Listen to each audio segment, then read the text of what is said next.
You've been told to trust only what you can see, touch, and control. They said the universe is random, that life has no deeper meaning, that you have to fight, chase, and hold on tight or everything will fall apart. But if that were true, why does holding on so tight still leave you feeling lost? Why does trying to control everything only bring more anxiety, more fear, more doubt? Why do you still lie awake at night, wondering if everything is really going to be okay? The truth is, trust isn't blind, it's a deep knowing. A knowing that life has rhythm, that chaos has order, that the universe isn't your enemy, it's your teacher. And Buddhism holds the map, not to blind faith, but to unshakable inner peace. The kind of peace that stays with you even when nothing makes sense. The kind of trust that lets you finally let go without falling apart. Tonight, as you listen to these ancient lessons, something inside you will shift. The tightness in your chest will begin to soften. The noise in your mind will grow quiet. And in that silence, something deeper will awaken. A calm, a knowing, a trust not in the world as it appears but in the truth underneath it all. This isn't just another bedtime story. This is a journey back to the part of you that's always been safe, always been strong, always known the way. Are you ready to remember? Let's begin. You've felt it before, that heaviness in your chest when things don't go your way, that tight grip in your stomach when you try to control outcomes that refuse to obey. The world teaches us to fight, to push harder, to force results. But where has that gotten you? Tired, frustrated, worn down. There's a quiet part of you that knows there must be another way. This next part is not about giving up. It's not about becoming passive or helpless.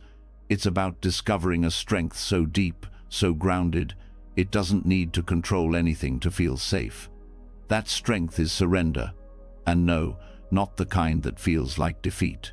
This is a different kind of surrender, the kind that Buddhism has whispered about for thousands of years. A surrender that sets you free, not makes you weak. Surrender, in Buddhism, is not the end of effort. It's the beginning of peace. It's choosing to loosen the grip on what you think should happen and returning to what is. Most people think surrender means you're letting life walk all over you. But that's not true surrender. That's resignation, and they are not the same. Resignation is when you stop trying because you believe nothing will ever change. It's heavy, it's hopeless. You shrink, you disconnect, you disappear into numbness. But surrender is light. It's alive. It's full of awareness. Surrender sees clearly, acknowledging the pain, the uncertainty, the fear, and still choosing to let go of control because it trusts in something deeper than the surface of events. At the heart of this path is mindfulness, being fully here, not just watching your thoughts, but learning to rest in them without being carried away by them. It's like sitting by a river and watching the current flow. You don't try to stop the water, you don't jump in and try to swim upstream. You stay grounded on the shore, present, aware, still. When you practice this kind of presence, you stop needing to bend life into your shape. You begin to feel a subtle shift, a sense that even when things are uncertain, you're not lost. Even when things are painful, you're not broken. This is what happens when you stop resisting and start witnessing. You become anchored in something unshakable. Now, this doesn't mean you don't act. Buddhism never teaches us to just sit and wait for miracles.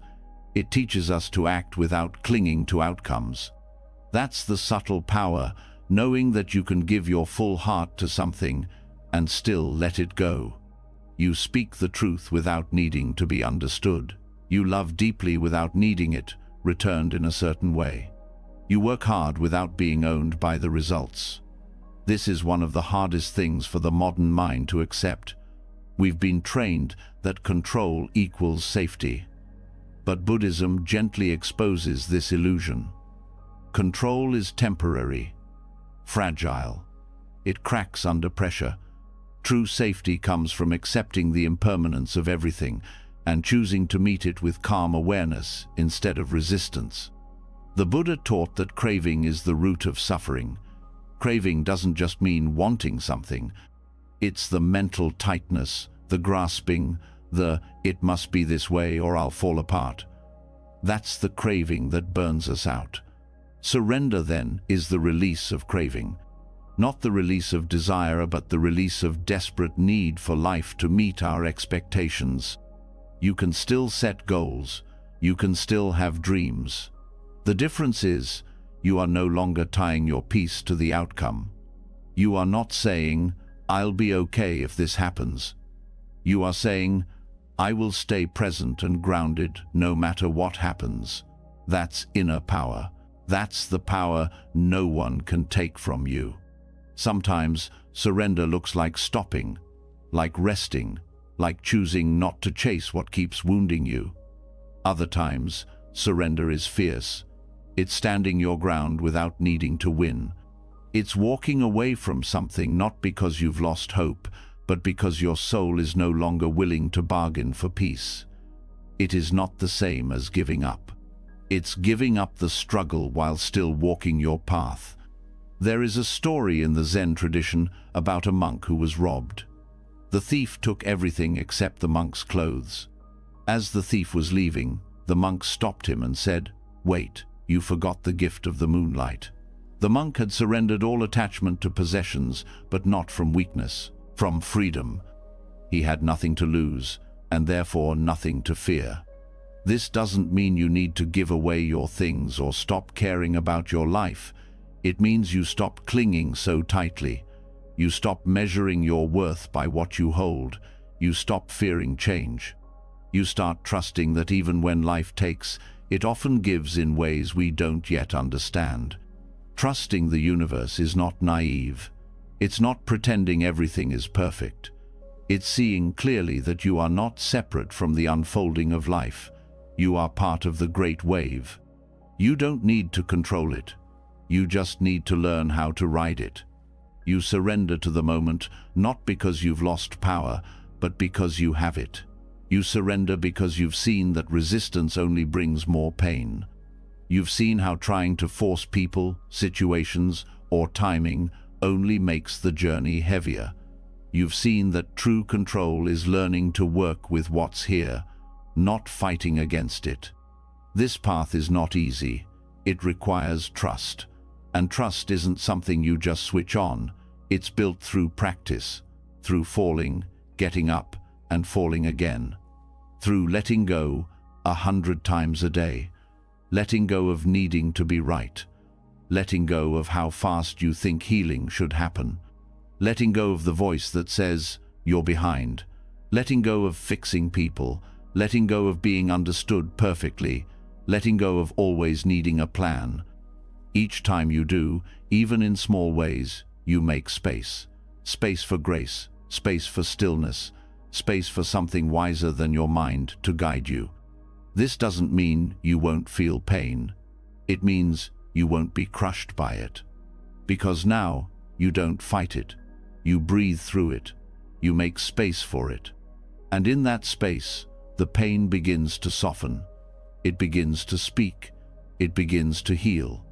One of the reasons surrender is so transformative is because it brings you face to face with the part of you that always wants to escape discomfort. That part of you that says, "If I can just fix this, then I'll be okay." Buddhism doesn't try to take that voice away. It helps you hear it, understand it, and gently step back from it. You start seeing that you are not that voice. You are the awareness that hears it. From that space, you begin to feel something incredible. You begin to feel peace, no because the world changed, but because your relationship to the world changed. You're no longer at war with it. You're no longer at war with yourself.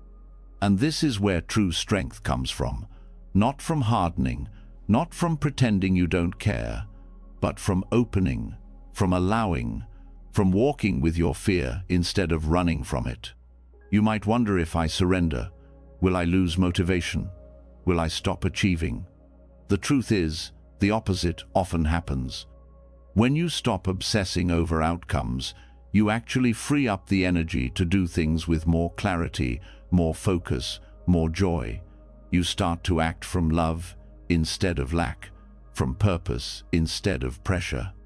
You show up more fully, not to prove yourself, but because showing up is a form of devotion. A devotion to the moment, a devotion to life, a devotion to your own growth. And even when things fall apart, even when doors close, you don't collapse. Because your peace was never built on the door staying open. It was built on knowing that when one path ends, another begins. You stop being afraid of change. You stop being afraid of uncertainty.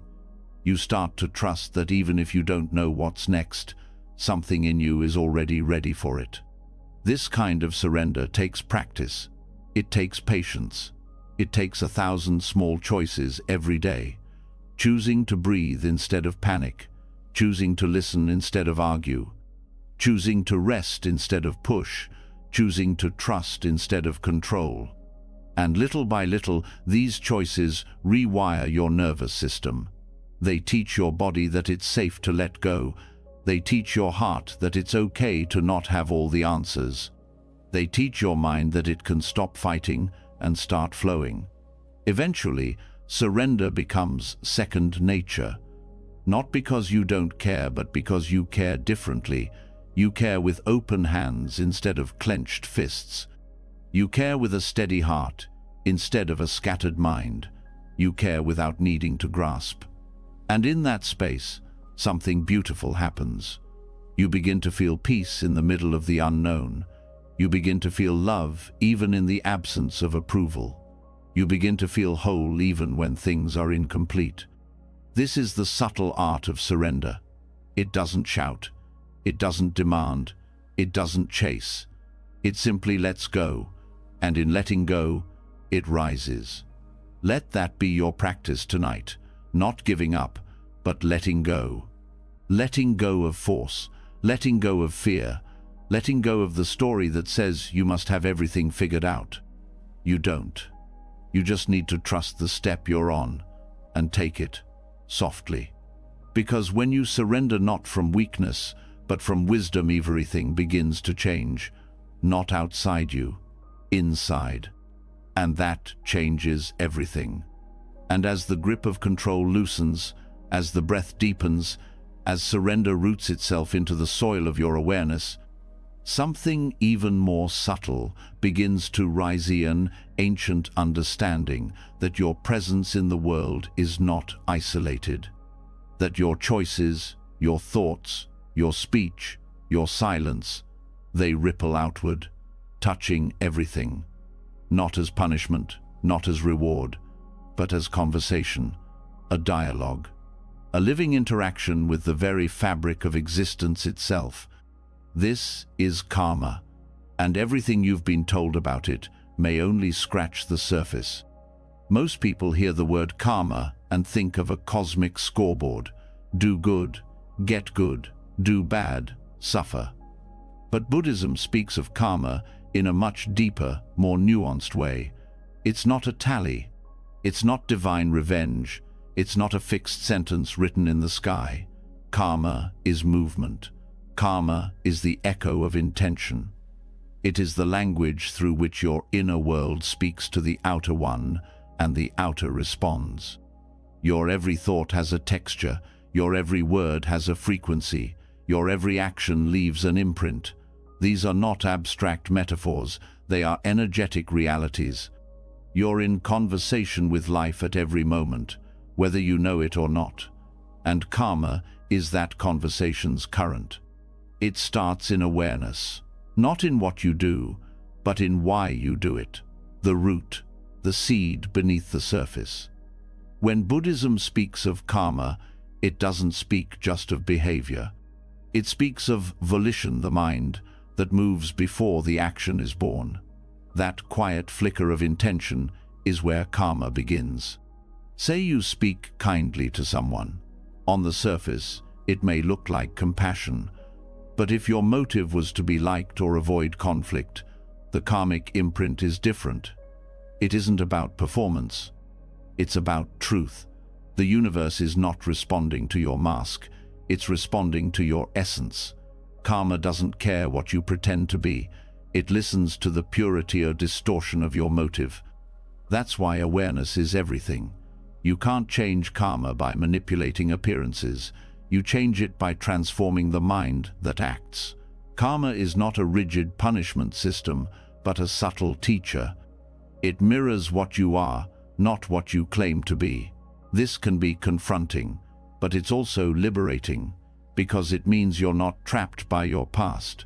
You're not doomed by one mistake. You can purify karma the moment you see clearly and shift the way you respond. That's where the dialogue begins. You make a choice rooted in fear. The universe offers you a lesson, not to hurt you, to reveal the fear so it can be released. You act from compassion. The universe reflects that peace back in ways you never expected. It's not a vending machine. It's not a system of linear transactions. It's more like a relationship, one that deepens with every conscious step you take. This is why karma is not fatalistic. You are not a prisoner of your past. You're a participant in a living process. Even if the conditions you're in today are the fruit of past seeds, the way you meet them now plants new seeds for tomorrow. And that, Buddhism teaches, is your real power. The key is to stop seeing karma as a scorekeeper and start seeing it as a compass. It doesn't exist to punish you, it exists to guide you, to reveal where you're aligned and where you're off course. The discomfort you feel after acting out of ego, that's karma speaking. The peace that arises after a selfless act, that's karma responding. And it's not always instant. Some karmic waves take time to return. Like seeds that bloom in the right season, some karmic results need time, space, and the right conditions. That's why patience is part of the path. That's why mindfulness is essential, because you can't always trace the line between cause and effect. But you can stay committed to planting seeds of clarity, compassion, and truth. This commitment turns your life into sacred communication. You stop reacting blindly, you start responding intentionally, your presence becomes cleaner, your choices become sharper.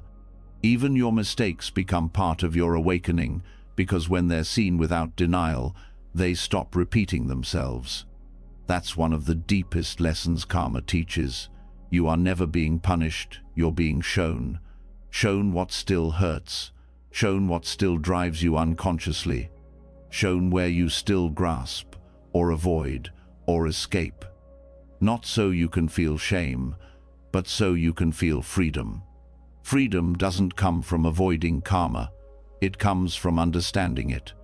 Seeing how every painful loop is not a curse, but a reflection of something unresolved. When you meet it with courage, it softens. When you deny it, it hardens. Karma is not here to trap you. It's here to wake you up. And it responds with remarkable precision. Not always in the way the ego wants, but always in the way the soul needs. Sometimes the job you lose makes space for the calling you were ignoring. Sometimes the heartbreak that feels like the end is really the doorway to a more authentic love. Karma isn't punishing you. It's aligning you. Not to comfort, to truth. This alignment requires presence, because karma isn't just about big events. It's in the small habits, the tiny impulses you either follow or let go, the way you speak when no one is watching, the thoughts you feed, the energy you leave in the room after a conversation, the way you respond to silence, to conflict, to stillness. All of it shapes the texture of your path. When you begin to see karma in this light, you stop playing the victim. You stop waiting for luck to save you or fate to break you. You step into a different role, not the one who controls life, but the one who listens to it. And when you listen deeply enough, life starts to speak clearly. You begin to notice patterns. You begin to see how certain actions lead to tension, while others dissolve it. You become fluent in the language of karma. This fluency doesn't make you perfect, but it makes you awake. Awake to the impact of your energy, awake to the consequences of your choices, not out of fear, but out of care. Out of devotion to the kind of world you're helping to shape every time you act, speak, or think. Buddhism speaks of the three doors of karma: body, speech, and mind.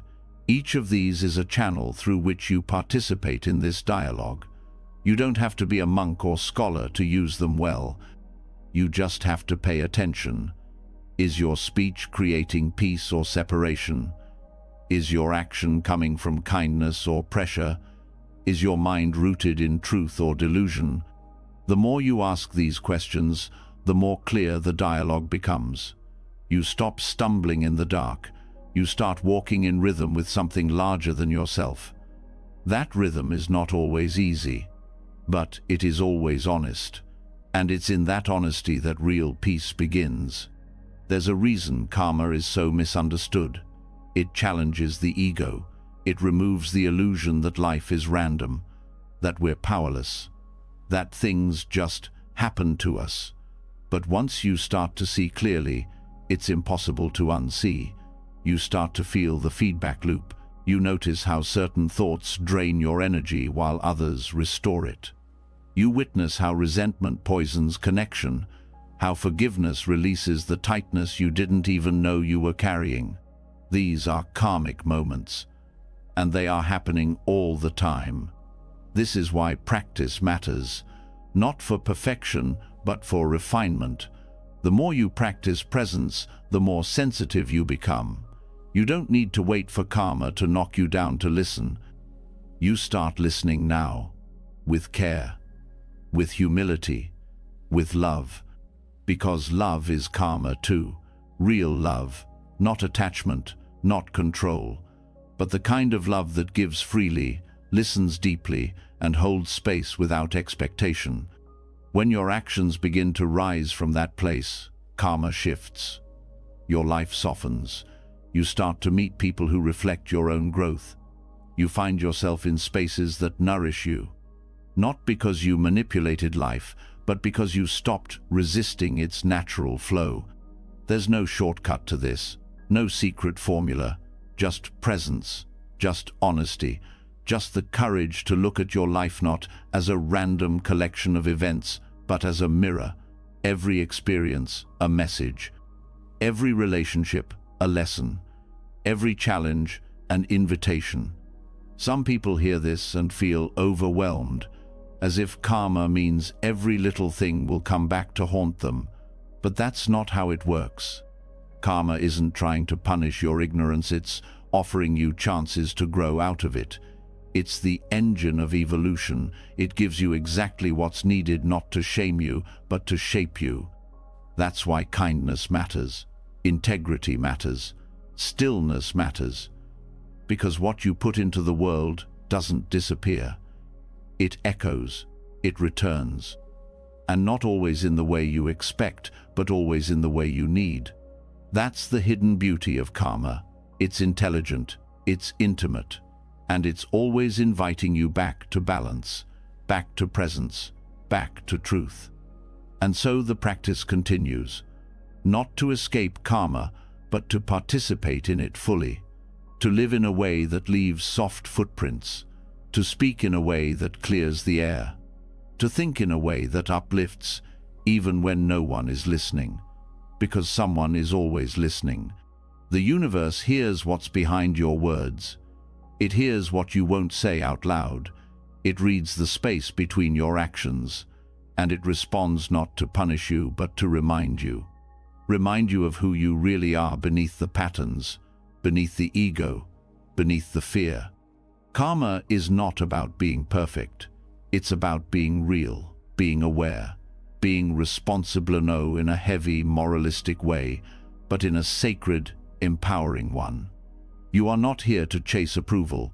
You are not here to manipulate outcomes. You are here to walk with awareness, to speak with integrity, to act with compassion, to live as if the universe is not outside of you, but inside you, responding to every vibration you release, because it is.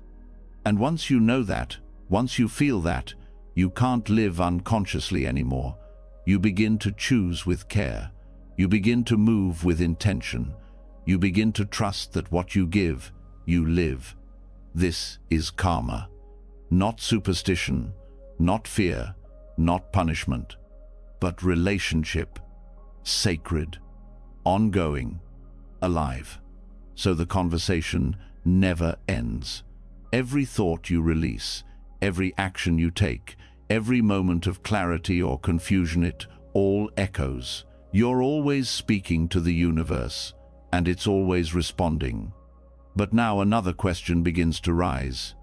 If karma flows from intention and everything is in constant motion, what is it all built on? What lies beneath the shifting patterns, the changing forms, the stories and the roles?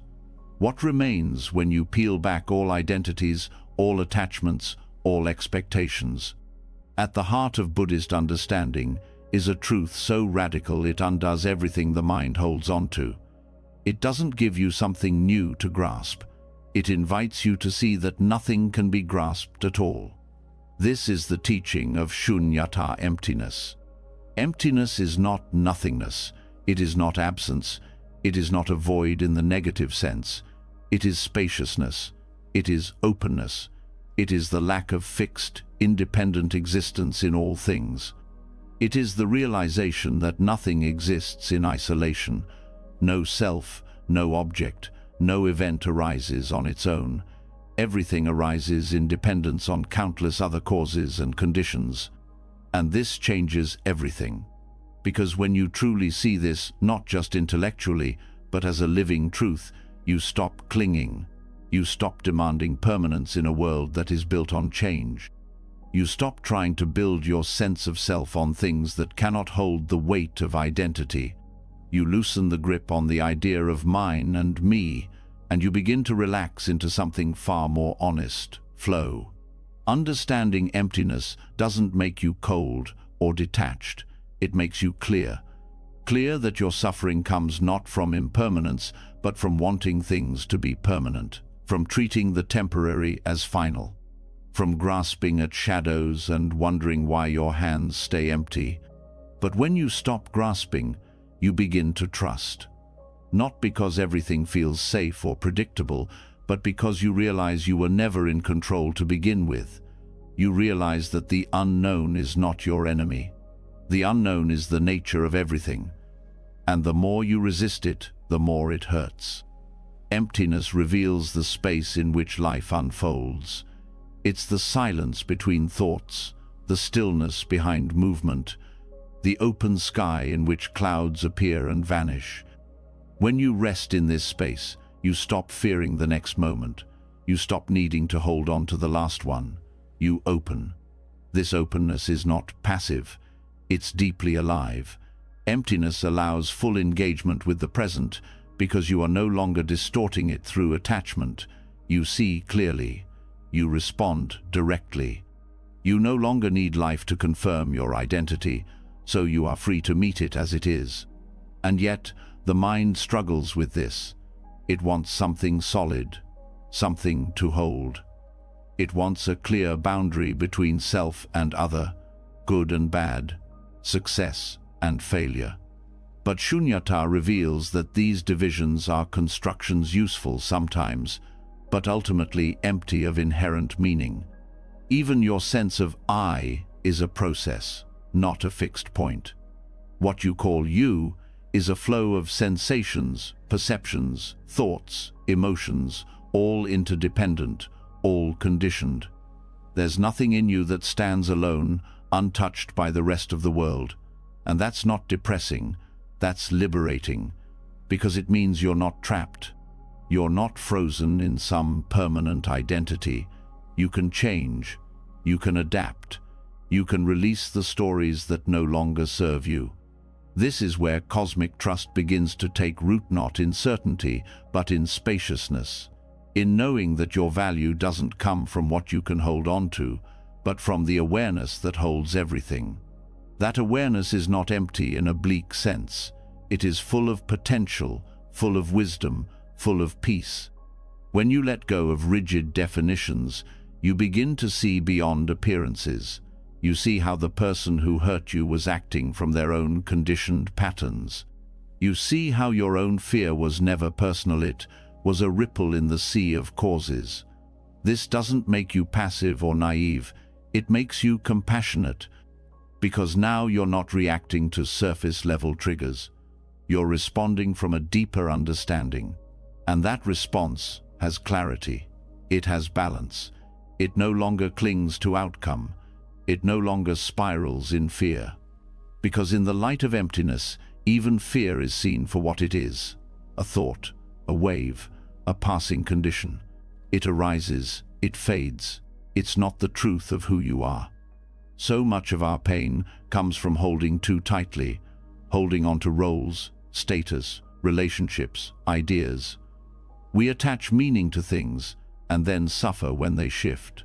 Emptiness invites you to hold everything more gently, to care deeply but without possession, to love fully but without needing to own. And when loss comes, as it always does, you grieve, but you don't collapse.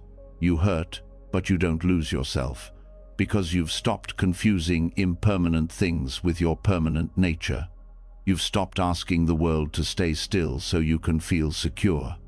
That is the great shift, from building security on fixed things to building trust in the openness itself, from fearing the unknown to meeting it with calm curiosity, from seeking something solid to resting in the vastness of what is. This shift doesn't happen all at once, it unfolds in layers. At first, emptiness can feel strange, even scary. It's the undoing of everything the ego relies on. But with practice, you begin to feel its truth. You begin to relax into it. And what once felt like losing ground begins to feel like finding space. That space is sacred. It's what allows you to respond instead of react, to move without clinging, to change without fear. It's what allows creativity, flexibility, joy. It's what makes compassion possible. Because you're no longer locked in the prison of me versus you. You see the shared emptiness beneath all forms, and in that you find connection not through similarity, but through shared source. Even time softens in the light of shunyata. The past is no longer a trap. The future is no longer a threat.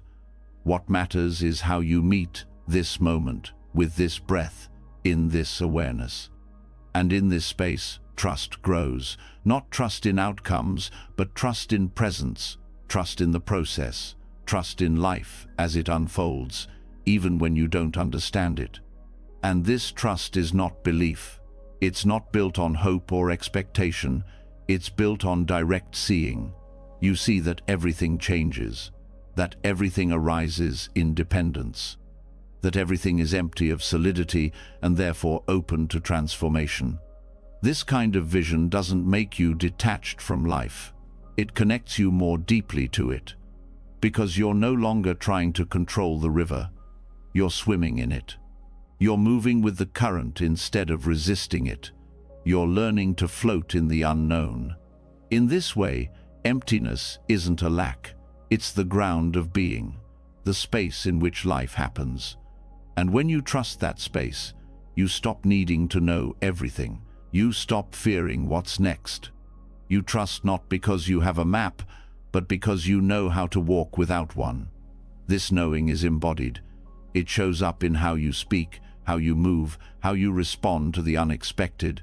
You're less reactive, less tense, more present, more attuned. You no longer need to fill the silence. You no longer need to explain everything. You no longer feel the same panic when plans fall apart.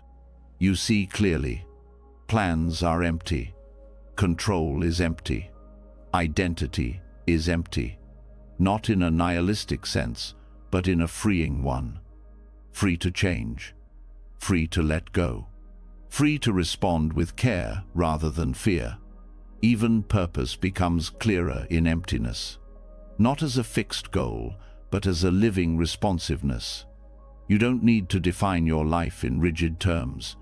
You simply live with presence and care, knowing that the meaning is not in what you hold, but in how you hold it. And that's the final beauty of 𝗙𝗎𝗍𝗏. Teaches you how to live without armor, how to meet life as it is, without filters, without resistance, how to stay open even when things fall apart, how to love without attachment, how to act without ego, how to rest in the fullness of this empty, ever-changing moment. This is what freedom looks like. Not the absence of problems, but the absence of clinging. Not the promise of certainty, but the presence of trust. And in that trust, something profound unfolds. Not a belief, not a dogma, but a quiet, steady knowing that everything you need is already here in the space between thoughts, in the breath you're taking now, in the vast silence of your own awareness. That is 𝗙𝗎𝗍𝗏, and it is not far away. It is what's here when you stop reaching, when you stop naming, when you stop turning away from the truth that everything is empty, and in that emptiness free. So breathe. Let go again. Let go not to fall, but to rise. Because the universe doesn't need to be controlled. It needs to be trusted. And that trust begins in the space you're standing in right now. And once you've begun to trust the openness, the empty nature of all things, you start to sense a deeper rhythm behind it all. Not randomness, not chaos, but pattern, interdependence. A quiet order that doesn't always make sense to the thinking mind, but speaks clearly to the still one. You begin to realize that nothing arises alone. Nothing happens without a cause. And nothing, not even your own suffering, exists in isolation. This is the next unfolding. This is the truth of dependent origination.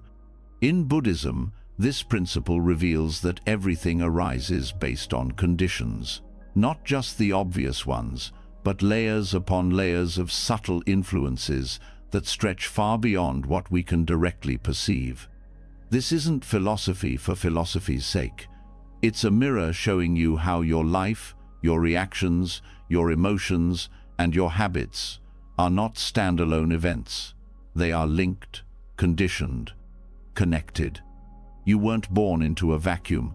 Your thoughts come from somewhere. Your habits were shaped. The fears you hold now didn't appear out of thin air. They were formed by past experiences, words spoken, environments lived in, patterns repeated until they felt like identity. But when you see that nothing exists independently, you begin to loosen the narrative that says, "This is just who I am." Because if everything depends on causes, then change is always possible. If your pain is conditioned, it can be unconditioned. If your anger has roots, those roots can be seen and released. This view gives you more than hope. It gives you a path. Dependent origination teaches that we are not isolated islands. We are strands in an infinite web, every thread affecting the others. Your mood affects your thoughts. Your diet affects your energy. Your breath affects your nervous system. Your presence affects the people around you. Nothing stands apart. And the more deeply you understand this, the more carefully, compassionately, and wisely you begin to live. When something goes wrong, the mind loves to search for one cause, one person to blame, one mistake to regret. But life doesn't work like that. There are no single-threaded problems. There are no standalone emotions. Every moment is a result of a constellation of influences, some seen, some not. When you accept this, you stop trying to control every detail. You stop obsessing over one failure or one decision. You begin to trust the complexity, the unfolding, the bigger picture. And that trust doesn't make you passive, it makes you more awake. You start to look deeper. If someone lashes out at you, you look beyond the surface. You see the layers, fear, conditioning, maybe even the pain they've inherited from others. You don't excuse harm, but you stop seeing it as personal. You stop reducing people to their worst moments. You remember that they too are shaped by causes, and that creates space for compassion. In your own life, this view changes everything. Let's say you're feeling anxious. Instead of labeling it a flaw, you trace its causes. Maybe it's connected to lack of rest, or too much caffeine, or unresolved grief, or a thought pattern from years ago. You gently untangle the web, not with judgment, but with curiosity. You stop treating your mind like a mystery or a threat. You begin to see it as a system, a beautiful, complex one that you can understand more fully over time. This understanding brings freedom, not because you can control every condition, but because you stop feeling powerless in front of them. You realize that small shifts matter, that planting one seed of mindfulness today affects how you respond tomorrow, that taking care of your body affects the clarity of your mind, that one compassionate choice ripples through your relationships in ways you may never fully see, but still shape everything. The law of dependent origination also opens your eyes to impermanence in a practical way. Because if things arise due to causes, and those causes change, then what has arisen will also pass. No feeling lasts forever. No state of mind is final. Everything flows, everything evolves. And if you trust this, you stop clinging so tightly. You hold pain with more spaciousness, because you know it's moving. You hold joy with gratitude, because you know it's part of a wave. This does not mean you become indifferent. You care more deeply, but your care becomes wiser. You start to focus on conditions, not just results. Instead of obsessing over whether you feel peaceful right now, you ask, what habits support peace? What thoughts disrupt it? What relationships nurture it? You begin to live more like a gardener tending to the soil, the water, the light not forcing the flower, but creating space for it to bloom. And you begin to see others differently. You understand that their behavior too is conditioned, that their struggles come from somewhere, that judgment is rarely helpful, and curiosity often is. This softens your reactions.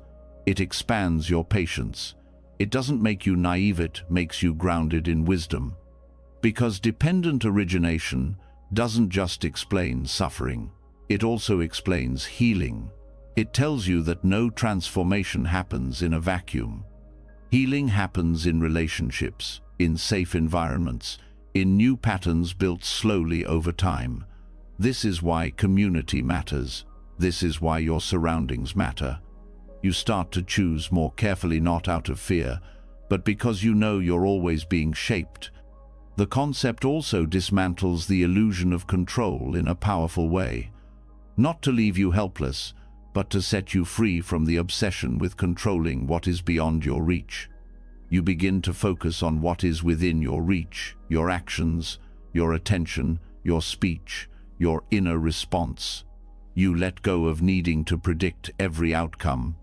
You shift your energy to showing up well in this moment, knowing that this moment contributes to what comes next.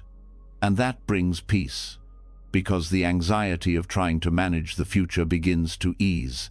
You begin to understand that the future is not a blank canvas you can control, it's a living field shaped by what you water today. So you water it wisely. You bring presence into your choices. You align your energy with the values that matter. Not perfectly, but steadily. The more deeply you live this, the more reverence you feel for the unseen, for the slow, for the complexity behind every moment. You begin to trust the process, even when you can't see all the threads. You begin to trust that your efforts, though small, are never wasted, because even the smallest cause contributes to change. This shift also helps you release guilt, because you stop believing you were supposed to know everything. You stop beating yourself up for what you didn't understand at the time. You see clearly, you were shaped too, and now that you know more, you do better. That's enough. That's the path, and it's unfolding one condition at a time. This teaching invites humility too, because no one stands alone. No success is isolated, no failure is total. You begin to see how everything good in your life has been supported by teachers, by kindness, by sacrifices you may never know. And this makes you grateful. It makes you want to give back, to become a positive condition in someone else's life. That's the power of dependent origination. It builds a sense of responsibility, but not one rooted in fear, one rooted in care, in presence, in the understanding that what you do matters, even if the results take time, even if you never see them fully bloom. It's a call to live intentionally, to stop asking, "Will this fix everything?"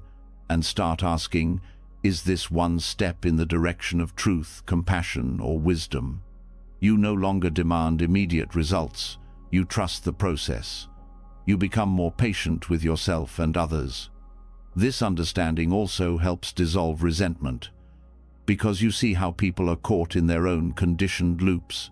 It doesn't excuse harm, but it helps you understand why people repeat pain. And in that understanding, forgiveness becomes more possible. Not forgetting, but letting go of the illusion that it was ever personal. You also start to see your own conditioning more clearly. The stories you inherited, the assumptions you've never questioned. And instead of feeling shame, you feel empowered because now you can shift them. Not overnight, but slowly. Through new choices, through deeper awareness, through better questions. Even meditation becomes clearer in this light. You stop trying to force silence. You see that calm arises from certain conditions: slower breath, relaxed body, focused attention. You stop fighting the noise and start tending to the ground. And over time, stillness arises not as a reward, but as a natural response to the space you've made. You learn to trust cause and effect not as a dogma, but as a deep rhythm of life. And this trust changes your relationship to uncertainty. You stop needing to control outcomes. You begin to focus on your side of the web. You take care of your thread, and you trust that doing so supports the whole. There's beauty in this. There's peace. Because even when life feels chaotic, you begin to sense the deeper weave. The invisible threads connecting your pain to your healing, your confusion to your growth, your isolation to your eventual connection. You stop seeing your life as a collection of broken pieces. You start seeing it as a tapestry still being woven. Every choice matters. Every small shift in thought, every breath taken with awareness, every kind word, it all ripples. So when life feels overwhelming, you don't freeze. You return to the basics. You ask, what is one condition I can change right now? Can I soften my breath? Can I speak more gently? Can I choose a thought that aligns with care? These aren't small things. They are the path itself. Because in a world built on interdependence, there are no neutral moments. Everything you do is part of something larger. And when you remember this, not just as theory, but as lived experience, you walk differently, you speak more mindfully, you live more fully. Not out of pressure, out of reverence, out of trust in the web, the one you're already part of, the one that's holding you, even now. And the more you sense the web, that endless flow of causes, conditions, choices, and consequences, the more one question begins to echo beneath it all. Who is the one experiencing this? The thoughts, the reactions, the roles, the feelings, they come and go, shift and change, rise and fade. But if everything is interdependent, constantly shaped by what surrounds it, then what is this thing we call me?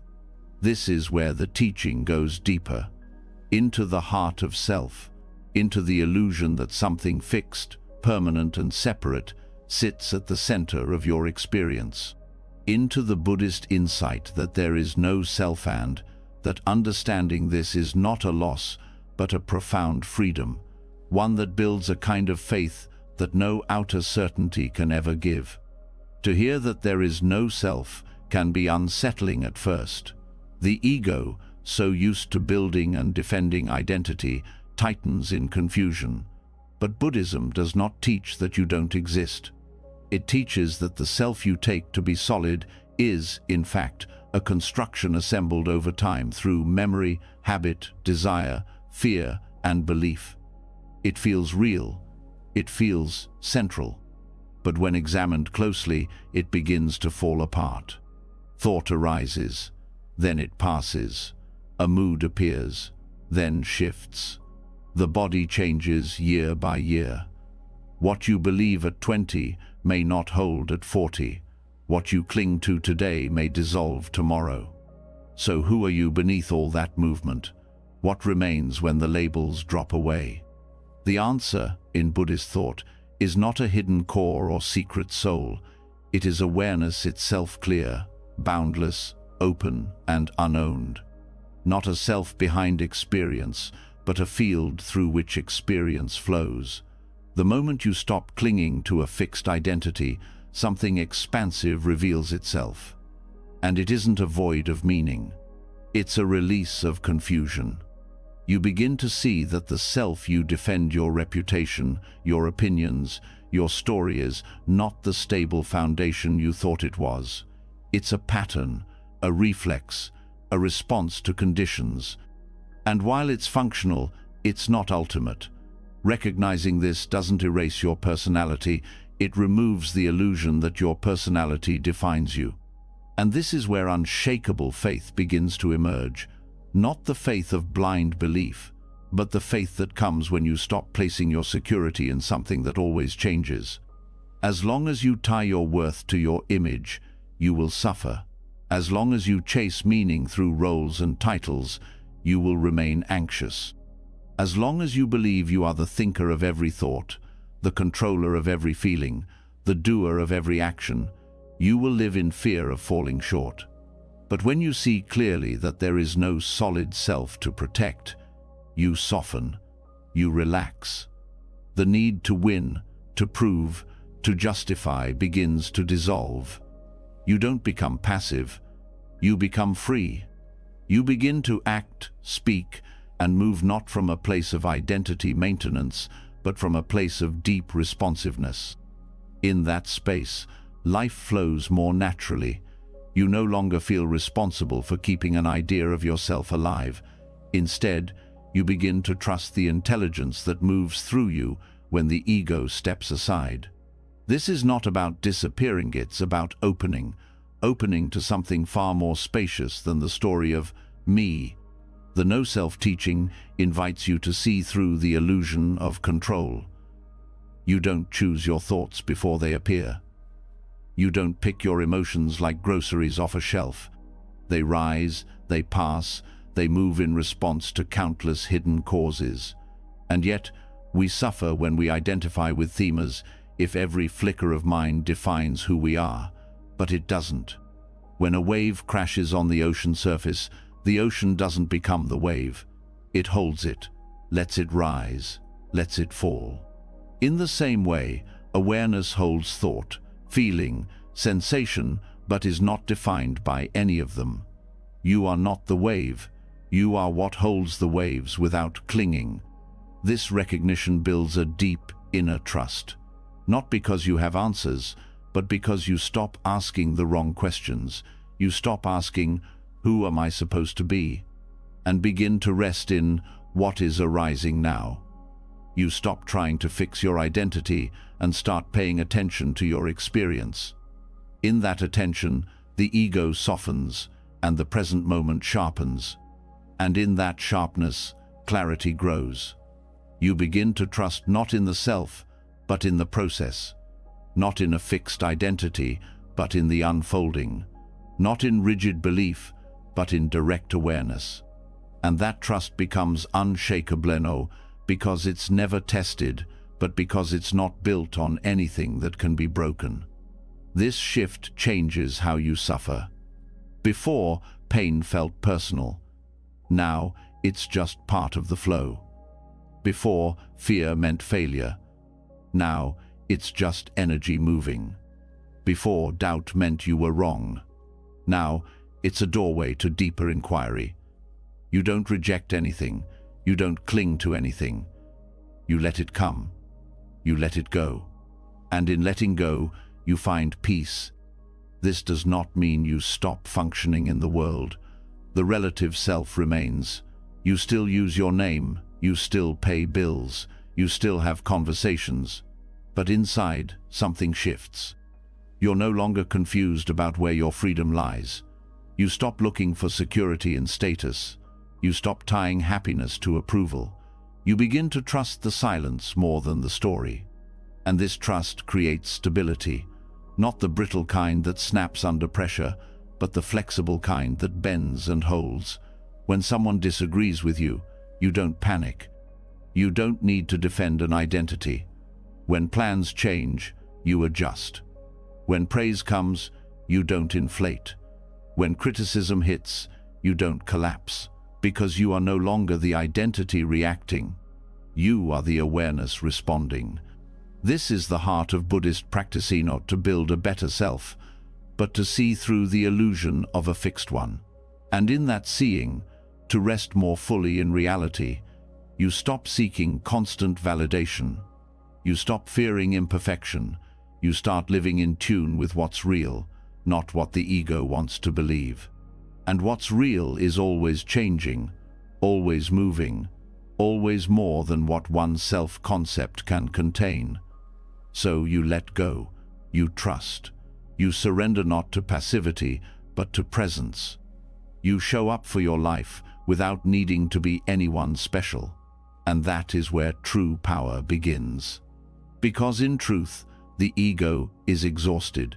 It's been trying to hold everything together, your story, your value, your image.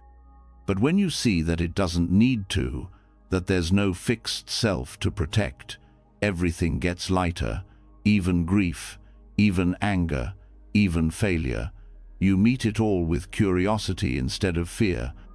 This also changes how you connect with others. Without a rigid self to defend, you're less reactive. You listen more, you judge less. You stop projecting your unmet needs onto others. You start meeting people where they are, not where your ego needs them to be.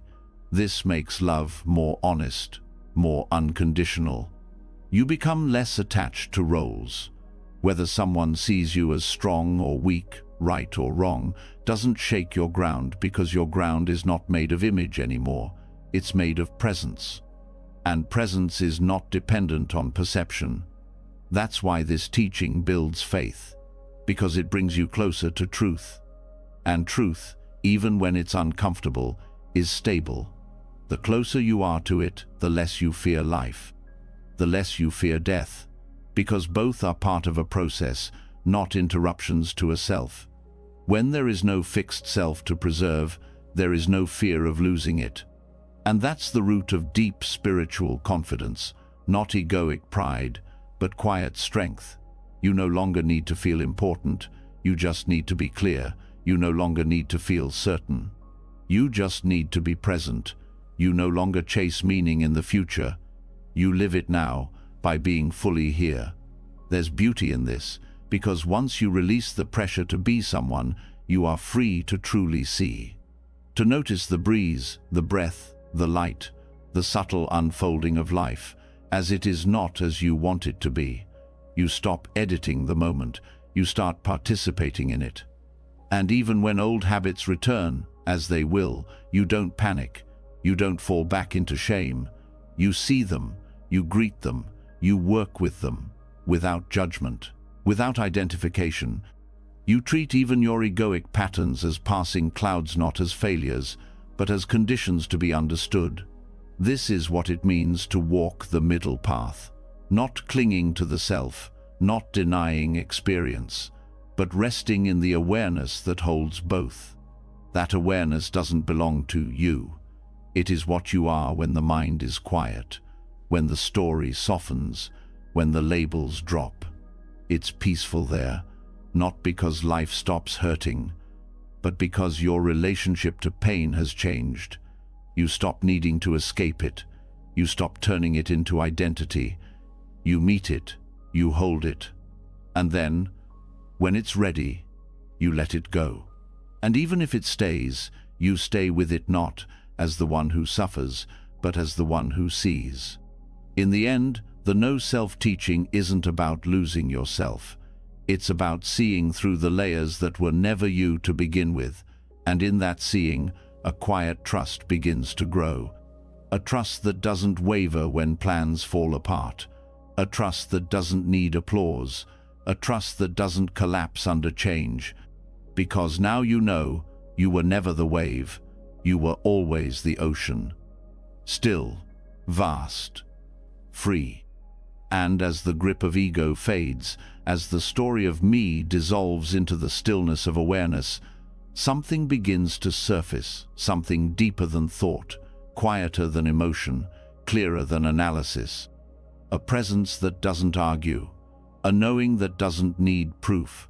Once the mind stops shouting and the identity stops reaching, a space opens. And in that space, something profound happens, not with noise, but with silence. This is the quiet invitation of noble 𝗙𝗨𝗪𝗀, the absence of sound, but the fullness of stillness. A silence that does not disconnect you from the world, but connects you to it in a more honest way. One that doesn't suppress expression, but reveals what is true beneath the layers of noise. This kind of silence isn't empty, it's full of clarity, depth, and listening. In Buddhist tradition, noble silence isn't about muting the voice, it's about quieting the noise that clouds inner perception. The teachings describe it not just as a lack of talking, but as a presence so complete it doesn't need to speak. It is the silence that comes not from force, but from understanding. A silence chosen, not imposed. This silence has a purpose.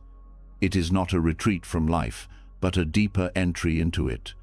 By stepping back from habitual talking, explaining, defending, and interpreting, you make room to hear what usually gets buried. The body speaks, the emotions surface. The deeper knowing that words cannot carry begins to rise. You begin to hear your life in a new way, not as a story being told, but as a living field of experience unfolding. Noble silence creates the conditions for this kind of hearing. In ordinary life, most of what we say is reactive. We fill space out of habit, anxiety, or discomfort. We speak to be seen, to be right, to be safe. But silence slows that down. It pauses the performance. It allows you to observe what is driving your need to speak. You begin to see which words come from clarity and which come from fear. In the absence of noise, thoughts don't disappear, but your relationship to them changes. You begin to notice their patterns. You notice how quickly the mind jumps to self-reference, how often it replays the past, how much it needs to interpret, justify, plan, or narrate. Silence brings these tendencies to light, not to shame them, but to see them for what they are: habits, not truths. This awareness brings space.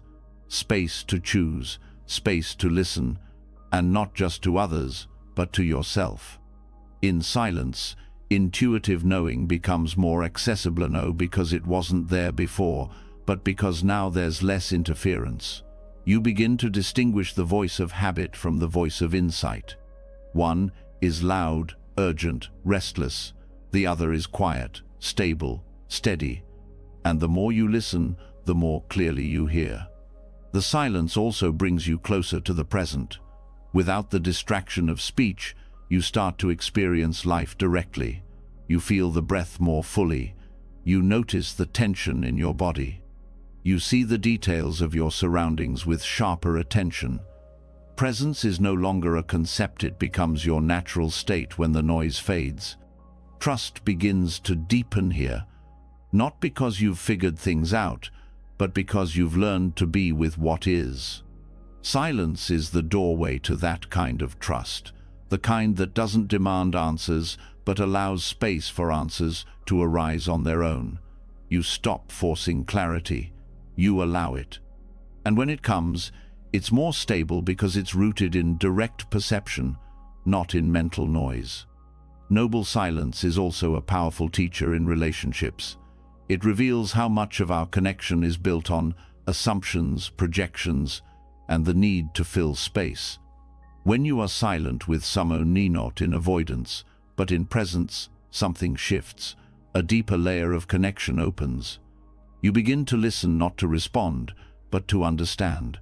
You stop rehearsing what to say next. You start receiving what is actually being said. This changes the quality of your presence. You become more grounded.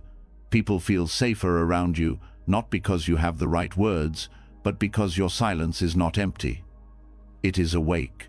It is kind. It makes space for others to show up without needing to perform. Silence also strengthens discernment.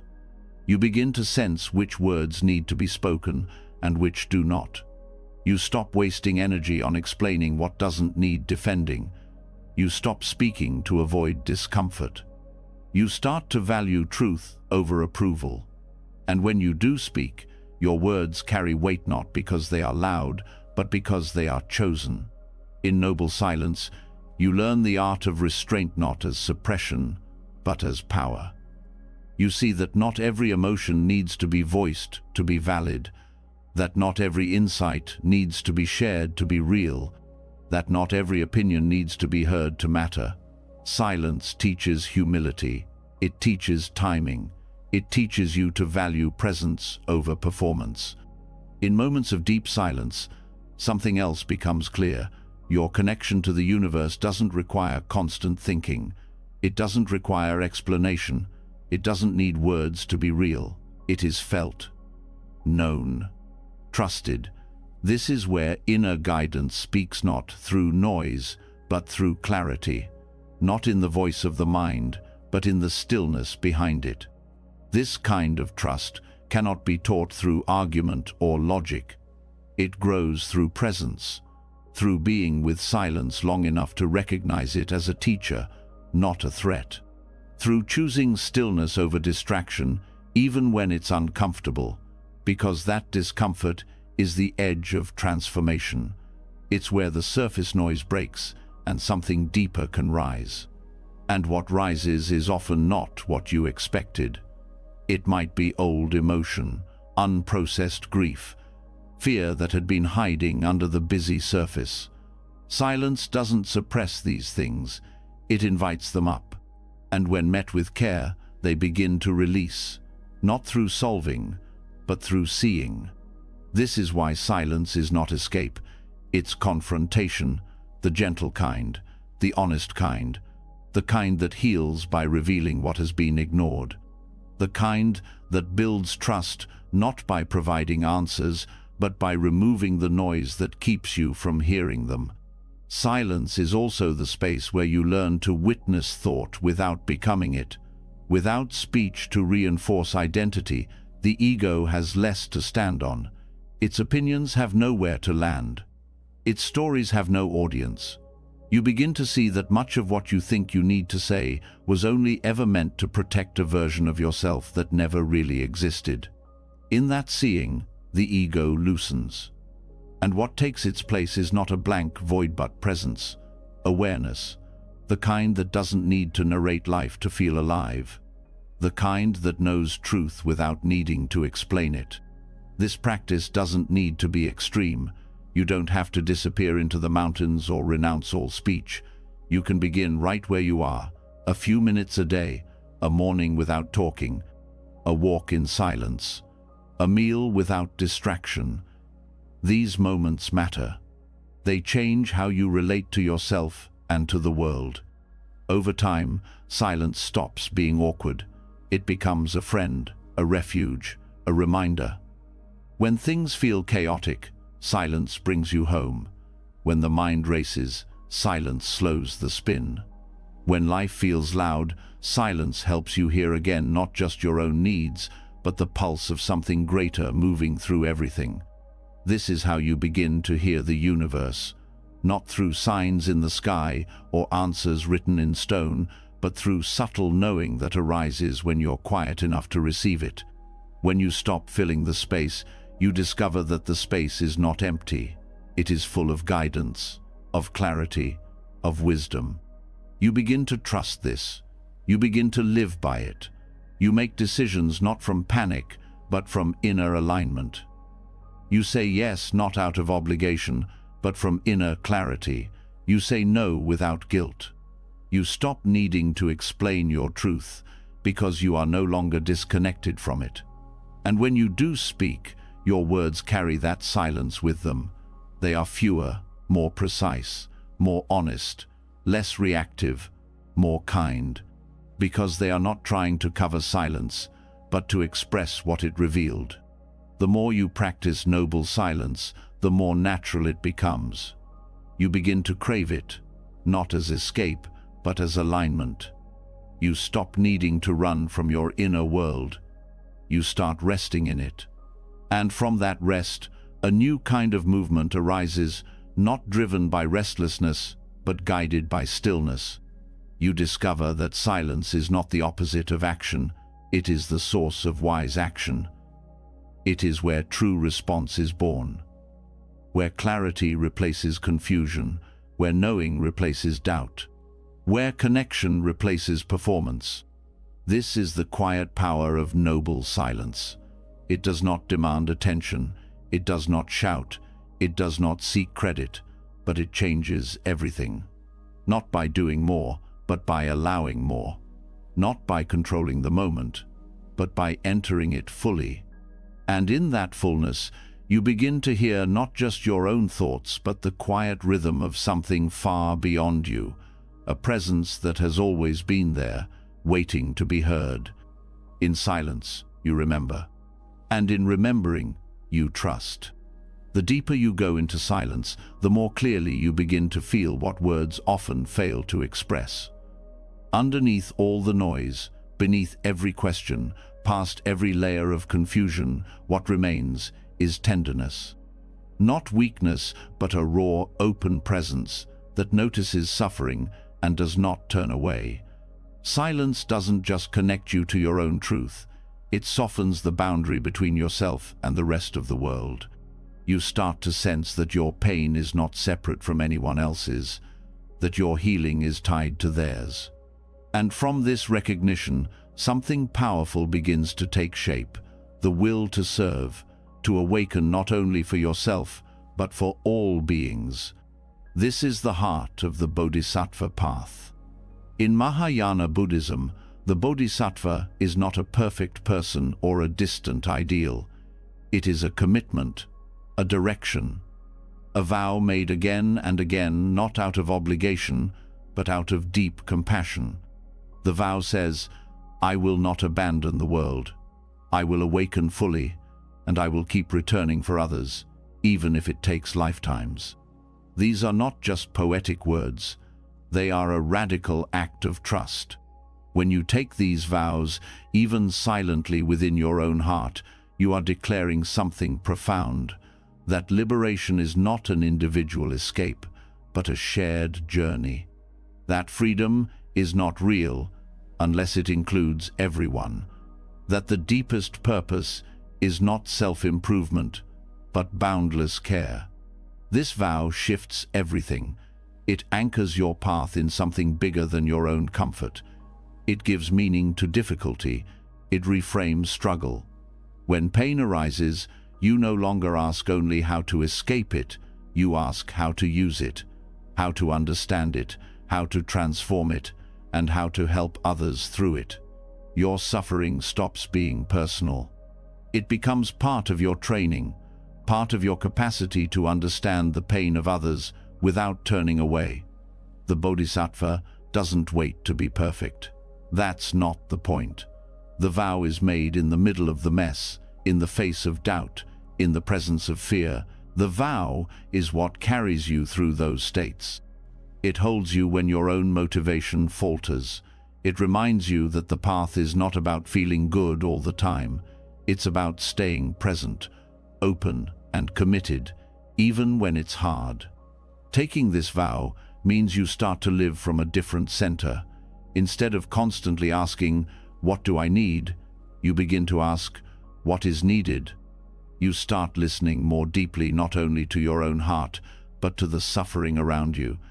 And that listening becomes action. It becomes presence. It becomes a willingness to keep going even when it's uncomfortable, because something in you has seen that compassion is more powerful than fear. And here's the most beautiful part. The more you give yourself to this vow, the more supported you feel. Not by certainty or control, but by a deeper current. A sense that you are not alone. That the universe itself is rooted in compassion, not as sentiment, but as truth. You begin to trust this not as belief, but as something you feel in your bones. A knowing that grows as you live the vow, not just think about it. This trust becomes your strength. When the path feels unclear, when setbacks come, when emotions feel overwhelming, you return to the vow. You don't need a map. You have direction. You have intention. You have a reason to take the next step. And that next step is always here, always possible, always sacred. The Bodhisattva vow is also practical. It teaches you how to move through a world that is full of suffering without becoming hardened or hopeless. It doesn't ask you to fix everything. It asks you to respond, to keep your heart open even when it would be easier to shut down, to keep showing up, not because you're winning, but because others are hurting. That kind of commitment grows trust not only in your own strength, but in the goodness of the path itself, in the possibility of transformation, in the truth that compassion is not weakness, but wisdom in motion. When you act from compassion, you don't just reduce suffering, you become less entangled in your own. You become lighter, freer, more aligned with something larger than yourself. This is not about self-sacrifice, it's about self-expansion. When you hold the vow, you don't disappear. You become more real. You begin to see yourself as part of the whole. And in that, a deep sense of purpose arises. Not the kind that depends on praise or results, but the kind that holds steady in all conditions. You also begin to see that compassion is not always soft. Sometimes it's fierce. Sometimes it's boundary setting. Sometimes it's speaking hard truths. But when it's rooted in the vow, it's always free of self-centeredness. You're not acting to be right or to be seen. You're acting because the vow asks, how can I reduce harm? How can I serve awakening? This mindset shapes everything. It shapes how you speak, how you listen, how you spend your time. You start to let go of what doesn't serve that deeper intention. You no longer need everything to be perfect before you help others. You no longer wait until you're fully healed to show up. You start from where you are, with what you have, again and again. And each time you return to the vow, something inside stabilizes. The fluctuations of the ego lose their grip. You trust the vow more than you trust your moods. You trust compassion more than you trust your fears. This is not about suppressing your needs. It's about recognizing that your deepest need is to live in alignment with your heart, and that alignment includes the whole world. The Bodhisattva path also expands your view of time. You stop needing immediate results. You stop needing people to change on your timeline. You stop demanding that your impact be visible. You trust that seeds are being planted. You trust that presence matters, even when it doesn't feel productive. You begin to embody 𝗙cie not as waiting, but as staying true. This kind of trust is unshakable because it's not based on outcomes, it's based on intention. You know that you're moving in the direction of truth, and that's enough. You don't control the results. You don't need to. You've handed yourself over to something more enduring than short-term reward. And this changes your relationship to fear. You may still feel it, but it doesn't define you. It becomes something you carry, not something that stops you, because the vow is stronger than fear. The vow gives your courage a reason. It reminds you that the point is not to avoid difficulty. The point is to meet difficulty with wisdom and love. You begin to see that the path is not about overcoming others or even yourself. It's about remembering who you really are beneath the defenses. beneath the patterns, beneath the doubt. You are not just a person trying to get by. You are a being committed to awakening for everyone. And that commitment does not go unnoticed. The universe begins to reflect it back, not always in obvious ways, but in subtle support, a sense of being carried, a clarity that wasn't there before, a strength that rises when you thought you had none left. These are the signs that the vow is alive, that you're not walking alone. The path of the Bodhisattva is vast. There is no end to compassion, no finish line, no checklist. But that's what makes it so powerful. It asks for your whole life not as perfection, but as offering. Not as performance, but as presence. You don't need to be anyone special. You just need to care deeply and act accordingly. Over time, the vow becomes less about words and more about being. You no longer have to remind yourself what matters. You embody it. And that embodiment becomes a light for others, not because you're trying to lead, but because people feel something steady in you, something trustworthy, something real. This is how the vow anchors your trust, not in certainty, but in connection, not in control, but in compassion. You begin to see the whole world as part of your path. Every being, every moment, every breath becomes an opportunity to wake up and to help others wake up too. And this brings joy, not the fleeting kind, but the deep joy of living in alignment, of knowing that your life is not separate from the whole, that your healing supports the healing of others, that your presence matters even when no one sees it, that your vow lives in everything you do. This is not a burden, it is a blessing, a reminder that you are not here only for yourself. You are here as part of something larger, and that something is woven through with compassion. You can feel it when you pause, when you breathe, when you remember. And when you do, you return to the vow again, quietly, fully, willingly, and that is enough. And when you make the vow to walk the path not just for yourself, but for all beings, something fundamental shifts inside. You begin to feel it not as an idea, but as truth. You are not separate. Your suffering is not just yours. Your healing reaches beyond your skin. Every act of care, every moment of mindfulness touches a thread in a much larger fabric. You are already connected. And this connection is not poetic. It is reality. One that Vietnamese Zen master Thich Nhat Hanh called into being. This word, gently offered and endlessly deep, carries a simple but life-altering truth. Nothing exists by itself. Everything depends on everything else. A flower cannot grow without the rain, the soil, the sun, the gardener, and the centuries of life that made those elements possible. A person cannot breathe without trees, cannot speak without language, cannot live without others who walk beside them, near or far. To be is to interbe. Thich Nhat Hanh's teachings on interbeing are not abstract. They are deeply practical and immediately personal. They offer a way to experience life, not through the illusion of isolation, but through the lens of belonging. Not the kind of belonging that requires approval or fitting in, but the kind that simply is. You belong because you exist, and you exist through others. When you see this clearly, fear begins to soften.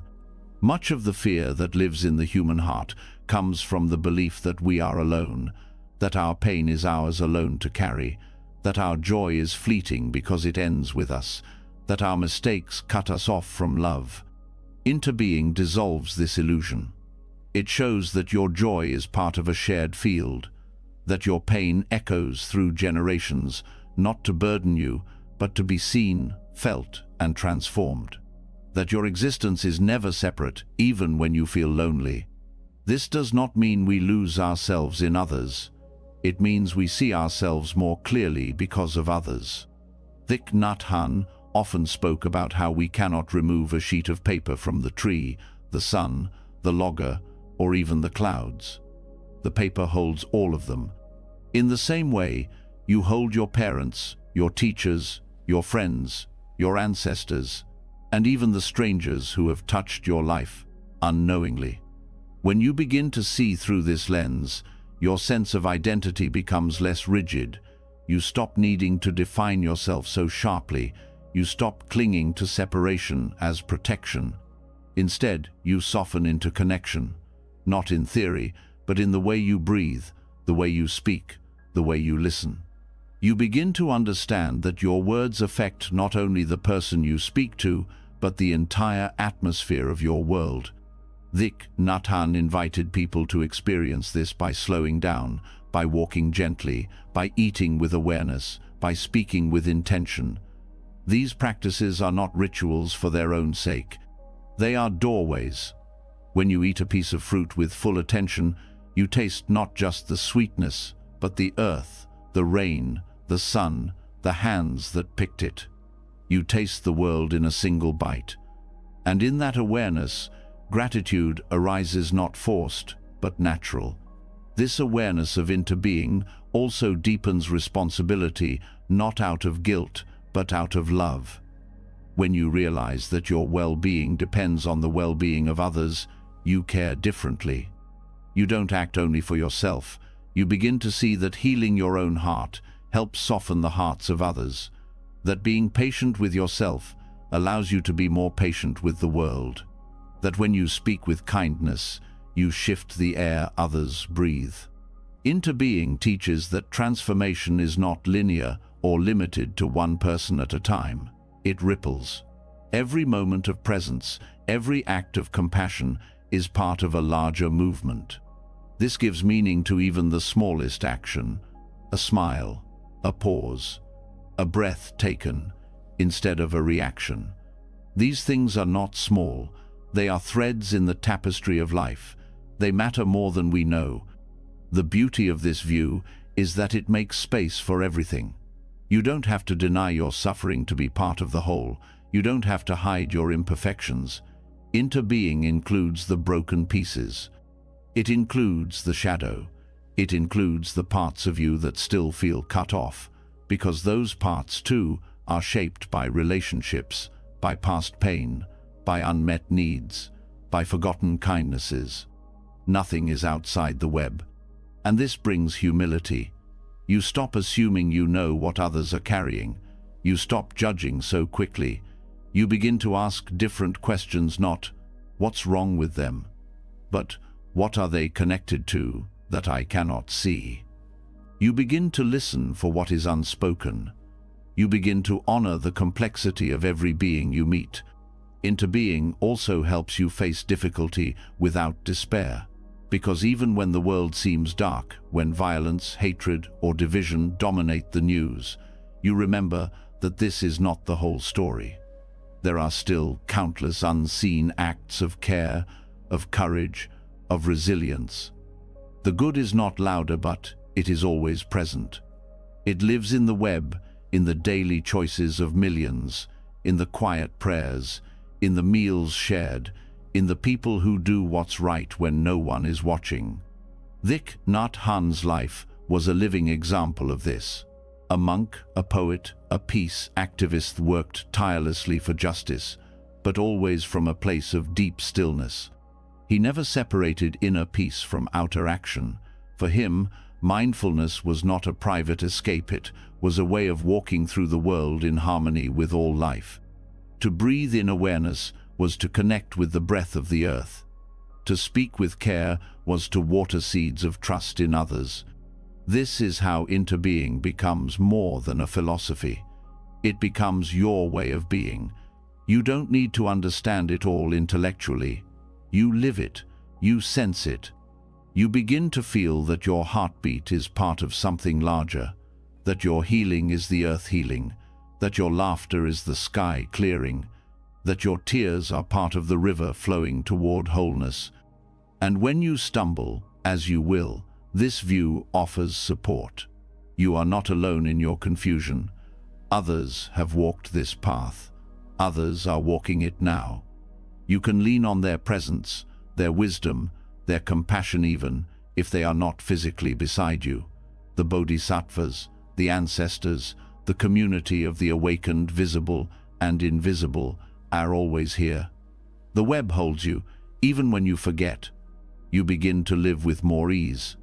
Not because life is easy, but because you stop fighting it alone. You recognize the truth that your suffering is not separate, and therefore your healing is not separate either. You find the courage to ask for help, to offer help, to forgive, to rest, because all of it affects the whole. Even silence becomes part of the connection. You don't always need words to belong. You don't always need explanation to feel understood. Sometimes just being present is enough. Sometimes just walking together in quiet awareness says more than any conversation. Sometimes just being still with someone in their pain is the deepest act of love. This view also transforms how you see nature. You no longer relate to the earth as something separate to be used, but as part of your own body. The trees breathe out what you breathe in. The water you drink moves through everything that lives. You begin to care for the planet not because you should, but because it is part of you. Its well-being is your well-being. You also begin to relate to time differently. The past is not distant. The future is not out of reach. Every moment contains echoes of what came before and seeds of what will come next. Your presence now changes what unfolds later. Your healing ripples both backward and forward. Interbeing transcends time. It reminds you that your life is part of a continuum, that the love you offer now may reach someone generations from now. This creates trust. Trust not in quick fixes or certainty, but in the quiet power of presence. Trust that you are not separate from the intelligence of life. Trust that even when you don't know what to do, being present is enough. Trust that every small act of care helps mend the web. This doesn't make you naive, it makes you wise, because you see the suffering more clearly and you don't turn away. You stay, you breathe, you do what you can from where you are, and that is enough. You don't have to save the world, you just have to remember that you are never acting alone. Every choice you make to come back to presence, to compassion, to truth strengthens the web. It supports the healing of others.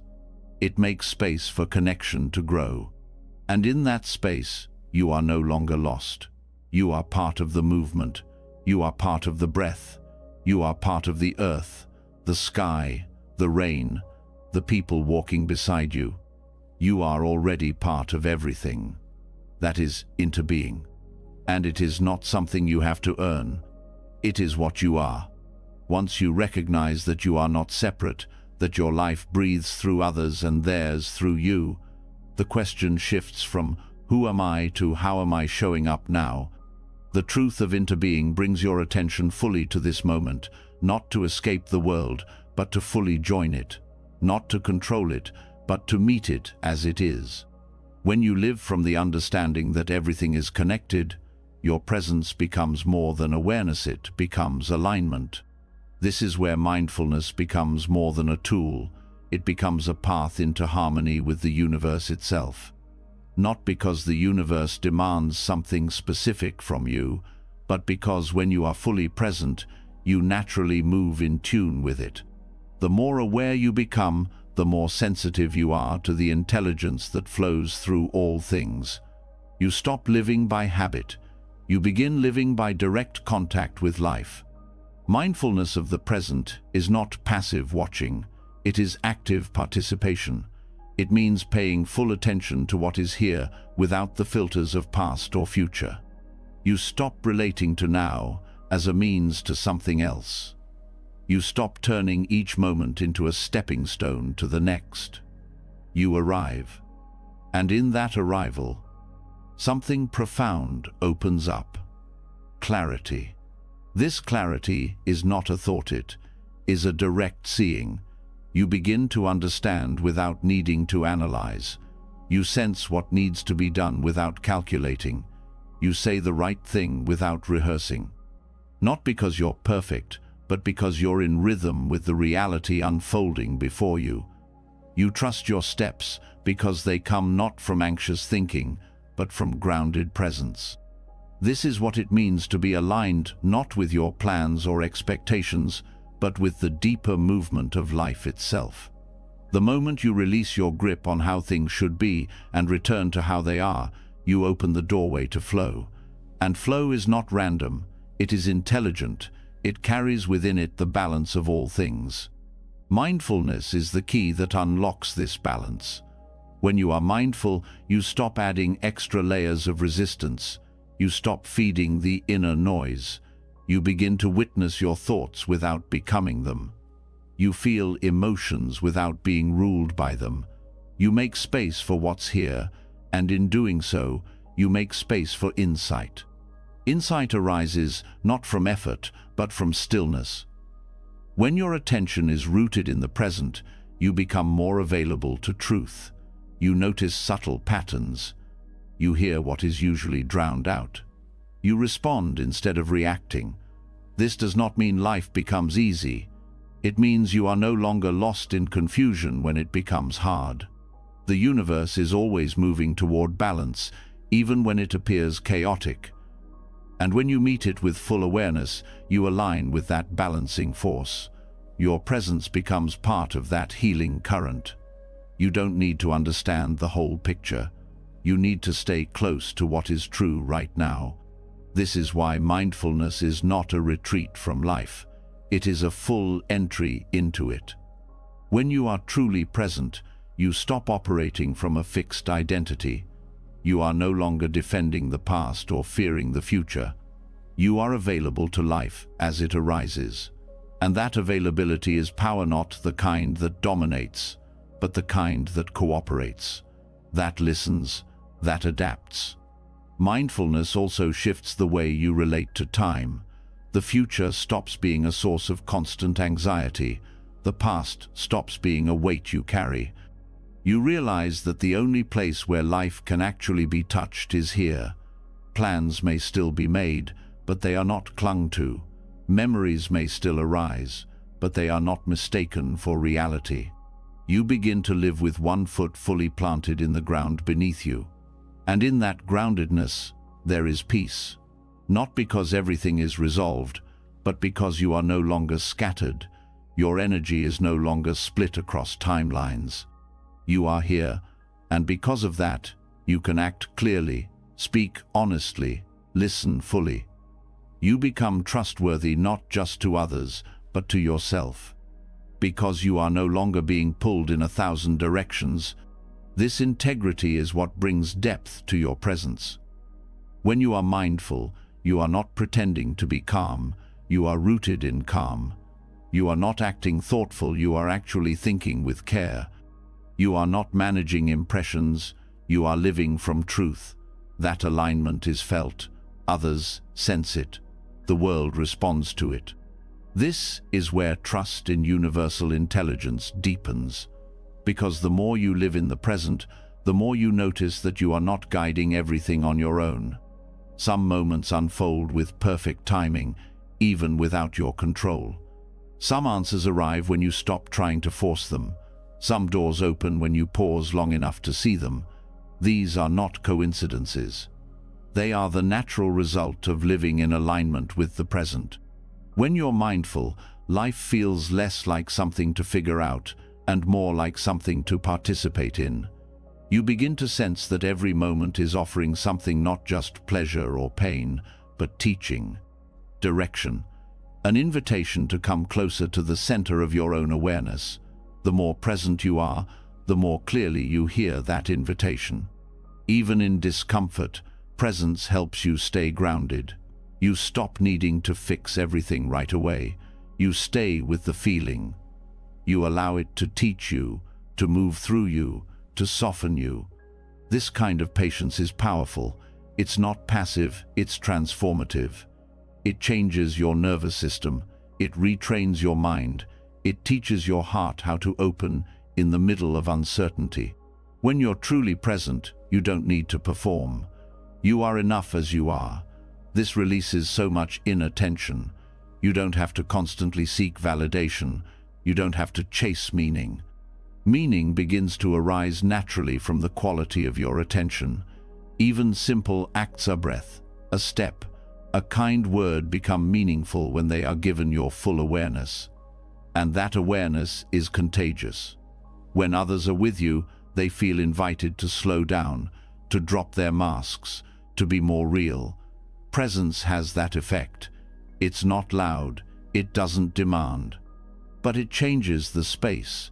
It reminds people of their own truth, of what matters, of the peace they've been too busy to feel. This is why mindfulness is more than self-help. It is service. It is how you contribute to the sanity of the world. In a culture obsessed with speed, your stillness becomes a form of rebellion. In a world driven by distraction, your attention becomes medicine. When you are here, truly here, you become a mirror for others to see themselves more clearly. Mindfulness also teaches you to let go of the need for control. You see that the more you cling, the more you suffer. But when you soften, life begins to support you in unexpected ways. This doesn't mean everything goes your way. It means you stop needing it to. You trust that even when plans fail, presence remains. That even when outcomes shift, your ability to respond does not. And in this way, mindfulness becomes your foundation, not a tool to reach for only in crisis, but a way of moving through every moment. You eat with attention. You speak with care. You listen without rushing to fix. You rest without guilt. You walk without needing to arrive. Each moment becomes complete, not because it's perfect, but because you are in it fully. This full presence transforms your inner landscape. Your thoughts begin to slow. Your emotions become less overwhelming. Your body feels more at ease. You begin to recognize the signs of disconnection and return before the spiral deepens. You build resilience not by hardening, but by staying soft in a clear way. Mindfulness is not about achieving some permanent state of peace. It's about returning again and again. Each breath is a return. Each pause is a homecoming.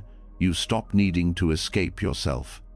You begin to enjoy being with yourself, not because you are free of flaws, but because you are free of judgment. This self-acceptance is one of the deepest gifts of presence. When you're mindful, you don't edit yourself. You observe. You learn. You grow. Without shame, without comparison, without needing to be anywhere else. This creates an inner freedom that no external success can provide. And the more you live from that freedom, the more aligned your outer life becomes. You choose differently. You speak more truthfully. You spend your energy more wisely. You say no when needed. You say yes with your whole being. Your actions become clearer because they are rooted in this moment, not tangled in past wounds or future fears. Mindfulness of the present is how you join the natural intelligence of the universe. It is not mystical, it is deeply real. It is how trees grow, how rivers flow, how hearts beat. When you stop resisting what is here, you start moving in the same rhythm. And that rhythm carries you forward, not always where you planned, but always where you need to go. The universe does not speak in words, it speaks in moments. It speaks through feeling, through timing, through synchronicity, through the subtle shift that happens when you stop striving and start listening. Presence is how you hear it, and trust is what grows when you do. This trust is not blind, it is not passive, it is earned, breath by breath, through your willingness to show up now, not to get somewhere, but to be fully where you are. And in that being, everything changes. You don't have to understand the entire universe. You only need to be present for one breath. And from that breath, take one step. Fully here, fully alive, fully aligned. When you begin to live fully in the present, something unexpected starts to happen. Logic loses its tight grip. You no longer need everything to make sense in the old linear way. the heart begins to guide where the mind used to rule. A different kind of knowing starts to surface, one that can't be mapped or measured. And in that space, where clarity comes not from reason but from experience, trust takes root in a new way. A trust that isn't explained, a trust that is. This is where Zen points, not to answers, but to openings. Zen doesn't explain the world, it opens you to it. It doesn't offer step-by-step instructions. It throws you directly into what is and strips away the need to explain. And at the center of Zen's method are koans, those strange, poetic, sometimes shocking questions or statements that refuse to be solved by logic and demand to be lived instead. Koans aren't riddles, they're not puzzles to outsmart. They are tools meant to dislodge you from the trap of intellectual certainty. They are sharp enough to cut through concepts and gentle enough to return you to presence. A koan doesn't ask you to think harder, it asks you to let go, to feel, to become so present that the barrier between thinker and thought disappears. One of the most well-known koans is deceptively simple. What is the sound of one hand clapping? The mind rushes to solve it. It searches for answers, comparisons, ideas. But every attempt to explain it falls flat. That's the point. It's not designed to be understood in the usual way. It's meant to frustrate the logical mind so completely that it finally surrenders, and in that surrender, something deeper wakes up. Koans work like a mirror. They reflect your mental habits back at you. They show how quickly you try to fix, grasp, explain. And when those strategies fail, they bring you face to face with the raw experience underneath. This moment, this breath, this not knowing. And when you stop running from that space, you find something surprising clarity that doesn't come from figuring out, but from dropping in. Trust begins there, not in solving, but in allowing, not in certainty, but in direct contact with experience. Koans train you to live in paradox, not to escape contradiction, but to see through it. You stop needing life to fit into neat categories. You start to feel at home in mystery. And that's where real wisdom grows. A traditional koan might ask, without thinking of good or bad, who are you? At first, the mind freezes. It wants to analyze. It wants to reach for memory, for identity, for opinion. But the question pushes past those layers. Who are you when all the labels fall away? Not what do you believe, what do you know in your bones when thought is silent? This kind of questioning is not comfortable. It pulls the rug out from under your usual sense of self. But that's exactly what makes it powerful. Koans don't aim to make you feel safe. They aim to wake you up. And once you're awake, you begin to see that safety isn't found in having all the answers. It's found in learning to live deeply with the questions. Zen trusts the process. It doesn't rush. It doesn't explain the path. It gives you a koan, then waits for you to grow into it. The breakthrough never comes from force. It comes when resistance drops. When you stop trying to master the question and let the question dissolve the illusion of mastery. This mirrors life itself.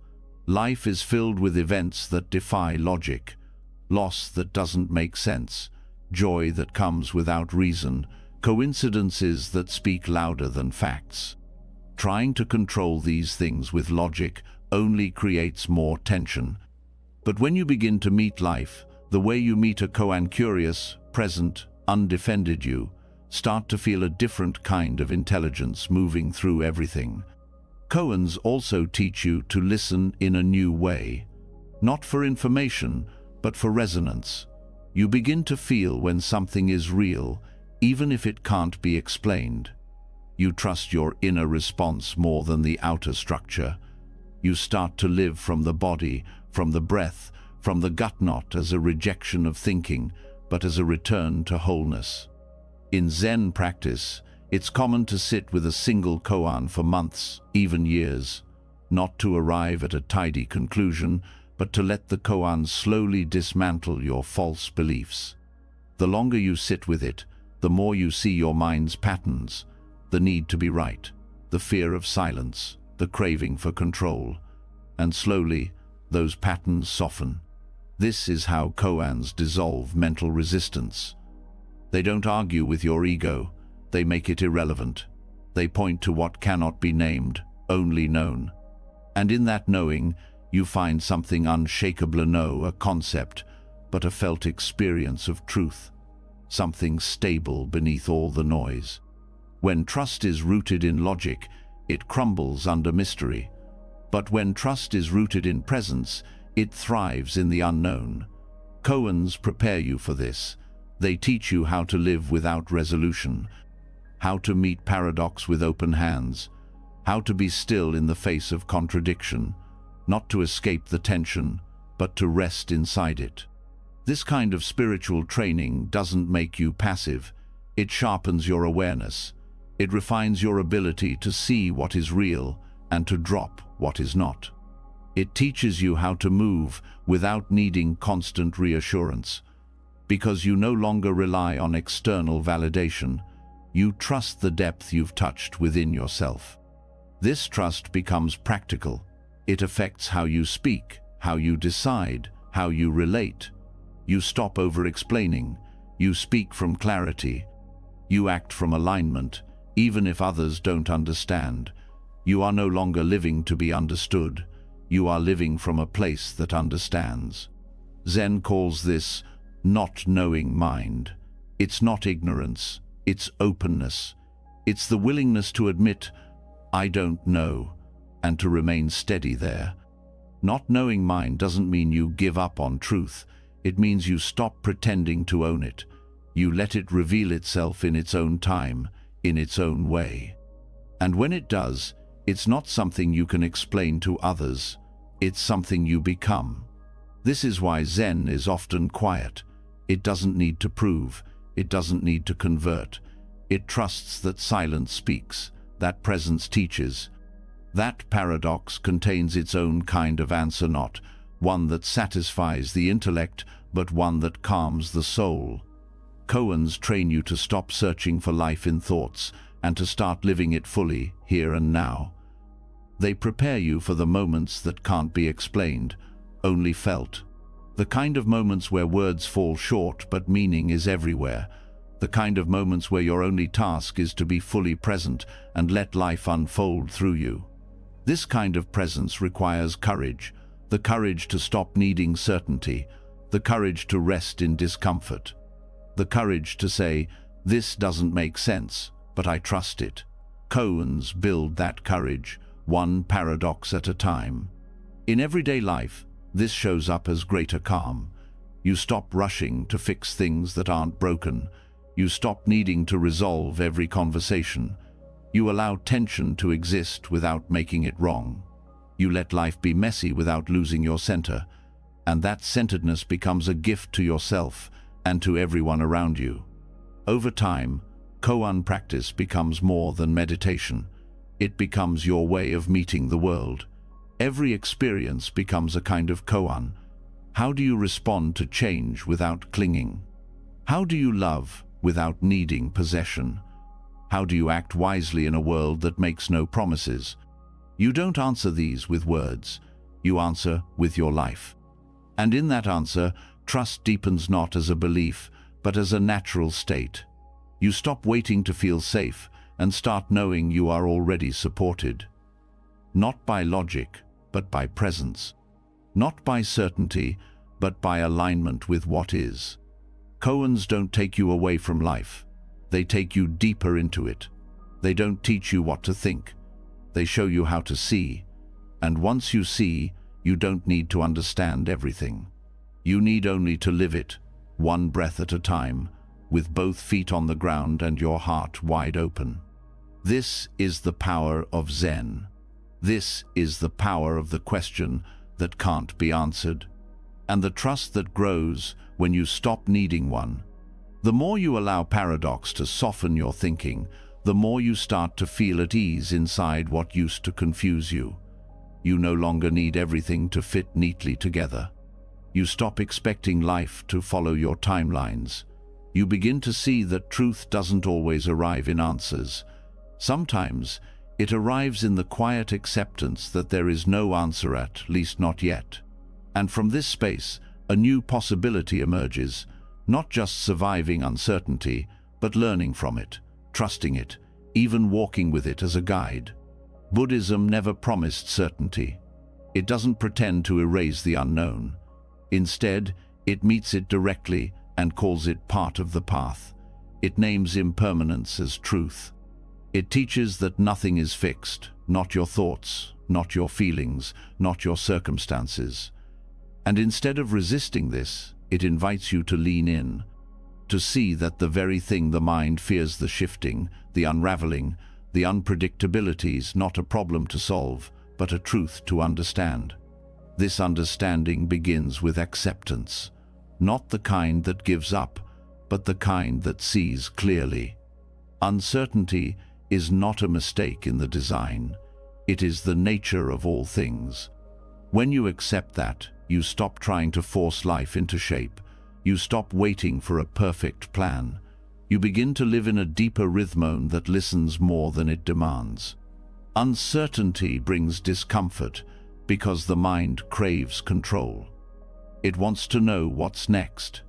It wants to protect itself with stories and expectations. But life doesn't follow those scripts. And when reality contradicts the plan, suffering begins.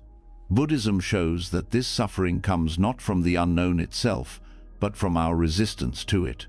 When you loosen that resistance, fear begins to fade. This doesn't mean you stop caring. It means you stop gripping. You still make choices. You still set intentions. But you do so with openness, with the understanding that outcomes are not yours to dictate. That effort matters, but control is an illusion. You begin to move with life instead of pushing against it. This shift changes how you experience anxiety. When uncertainty no longer feels like a threat, your nervous system begins to relax. You start to see the mind's spirals not as truth, but as habitual reactions. You learn to pause, to feel the discomfort without feeding the panic, to stay present with the space between what is and what will be.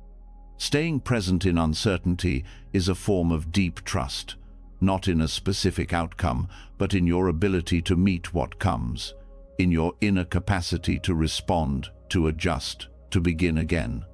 This is what the Buddha pointed to again and again, not the end of change, but the end of clinging. That's where freedom lives. Not in getting what you want, but in no longer needing to know what's next in order to be at peace. Uncertainty also opens you to creativity. When you stop forcing one path, you see many. When you let go of rigid definitions, you discover new perspectives. What felt like loss becomes space. What felt like failure becomes a pivot. What felt like being stuck becomes a pause filled with potential. The unknown stops being empty. It becomes alive with unseen possibilities. This is why presence is essential. When you're not present, the mind rushes ahead. It builds stories filled with fear, fueled by assumptions. But when you stay in this moment, you see that right now, you are okay. You are breathing. You are supported by the earth beneath you. And the next step doesn't have to be clear before you take it. Buddhism doesn't teach you to avoid change. It teaches you to move with it. Like water flowing around obstacles, you learn to stay fluid, to adapt, to meet each experience with openness, not as a challenge to your stability, but as part of your deepening. Each time you surrender the need to know, you make space for wisdom to emerge. And this wisdom isn't loud. It's not made of big answers. It's made of clarity that arises slowly, breath by breath. You begin to listen more deeply, not just to your thoughts, but to your body, your intuition, your surroundings. You stop waiting for certainty and start building trust from the inside out. Trust in this way is not passive, it's a discipline. It asks you to keep returning to presence when fear pulls you away. It asks you to keep showing up even when outcomes are uncertain. It asks you to feel your vulnerability without shutting down, and the more you do, the more resilient you become, not because you've eliminated the unknown, but because you've learned how to stand inside it. In this space, vulnerability stops being weakness. It becomes connection. You realize that everyone is walking with uncertainty, even if they hide it. You stop comparing your behind the scenes to someone else's highlight reel. You stop assuming you're the only one who doesn't have it figured out. This softens your judgments. It brings compassion. It reminds you that being human is not about certainty, it's about presence. Buddhism speaks of beginner's mind, a way of approaching each moment with openness, with the humility of not knowing. This attitude transforms your relationship to growth. You stop pretending you're supposed to be ahead. You stop rushing toward clarity. You start listening to what life is actually asking of you, not in the abstract, but right here, right now. This attitude builds stability, not because it controls the future, but because it meets each moment without needing to escape it. You stop fearing change because you've practiced resting in the unknown. You've seen that even when the ground shifts, you don't fall. You find your footing again, again, and again. This is how you develop inner confidence, not in outcomes, but in your own presence. Not in being certain, but in being real.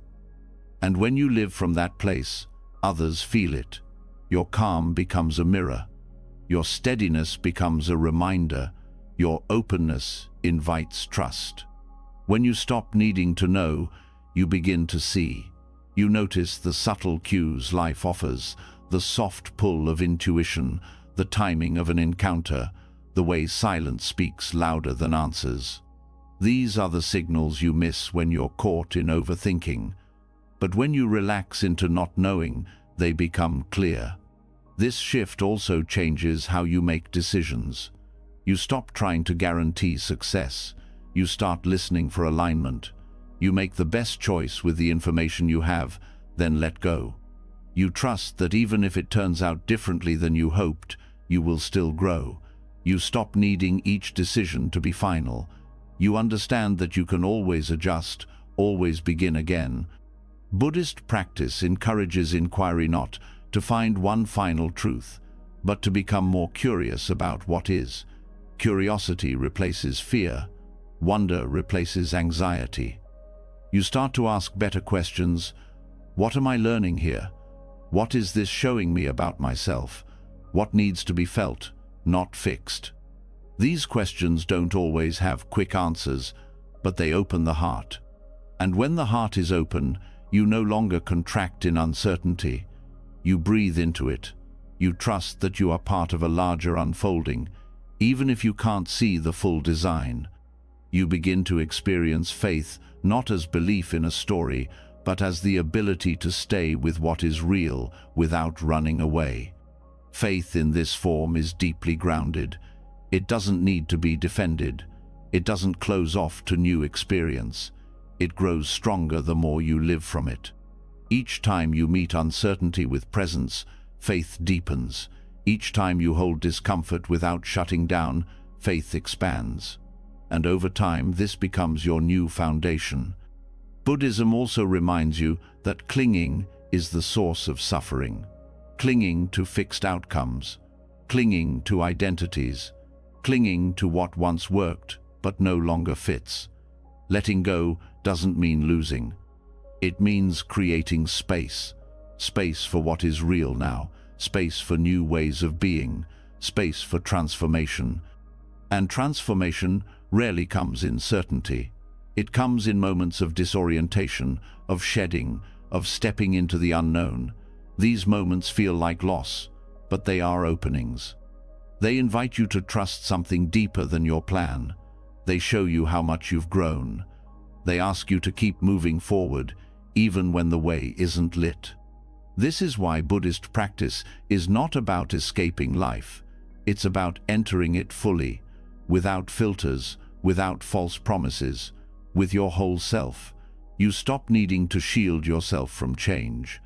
You learn to bow to it, to let it shape you, to let it reveal what can only be seen in the space between certainty and surrender.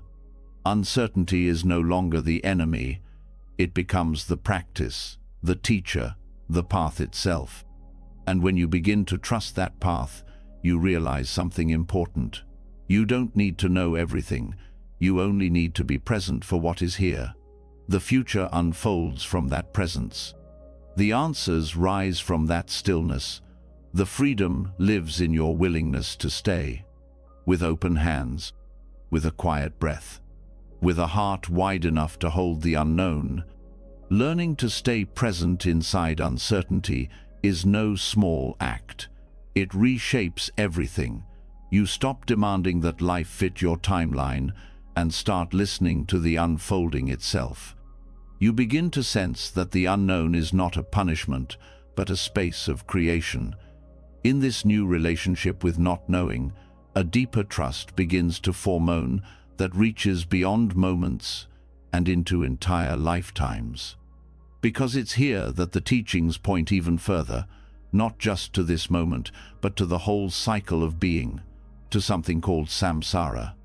Samsara is the cycle of birth and death, gain and loss, hope and disappointment. It is the wheel that turns again and again, moving through joy, pain, growth, decay. In Buddhist teaching, this is not a mistake or a flaw. It is the very nature of conditioned existence. But it is not something to escape through denial. It is something to understand deeply, and in that understanding, find freedom. Often, when people hear the word samsara, they think of suffering. And yes, there is suffering, but suffering is only one layer. Samsara also contains everything that has shaped you, softened you, opened your heart. It includes every challenge that brought you insight, every ending that revealed your strength, every failure that humbled you into real wisdom. To trust samsara is to trust the process not just in theory, but through the lived experience of falling, rising, and falling again. This trust isn't passive. It is built slowly, through awareness and reflection. When you start to pay attention to the patterns of your life, you begin to see that nothing stays still. The grief that once felt endless shifts over time. The fear that held you back eventually loses its grip.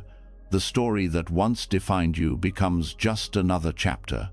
Samsara shows that everything moves, even the things you thought would never change. This movement is not random.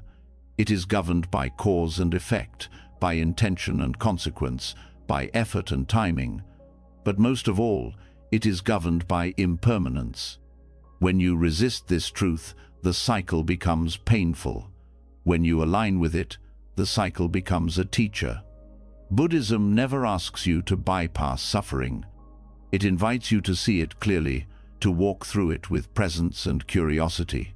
One of the most powerful shifts on the path is when you stop seeing suffering as something going wrong and start seeing it as a moment of transformation. This doesn't mean you romanticize pain or seek it out. It means you stop turning away from it. You begin to notice what it's asking of you, where it's pointing, what it's trying to teach. In samsara, you don't stay in one state forever. Everything is in motion. Even your resistance is moving.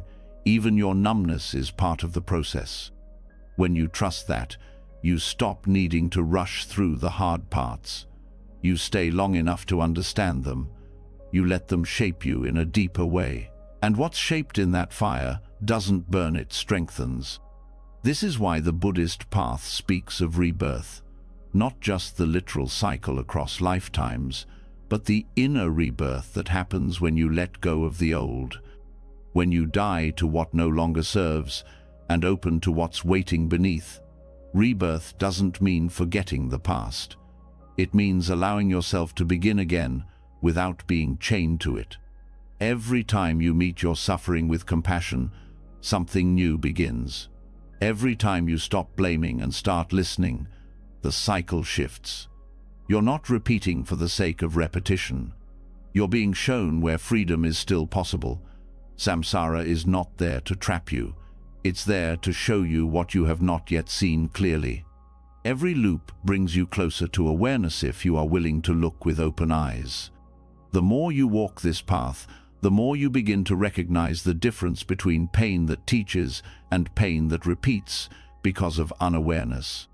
You start seeing your patterns not as personal flaws, but as echoes of cause and effect.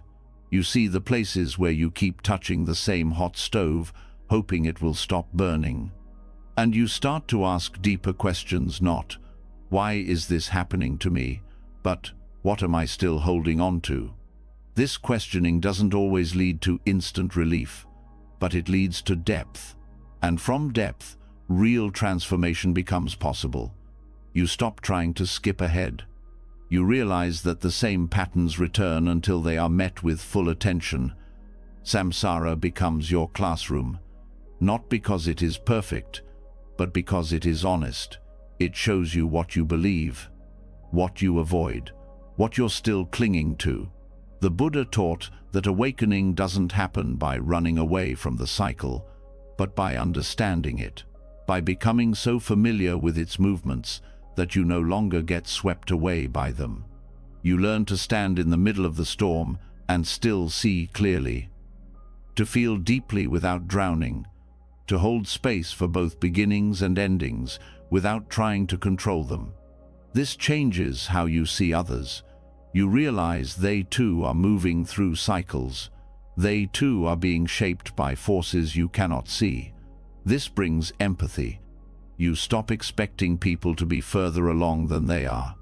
You start holding space for their process, just as you hold space for your own. This doesn't mean you allow harm. It means you stop taking their behavior personally. You understand they are caught in their own wheel. And the wheel is not endless for its own sake.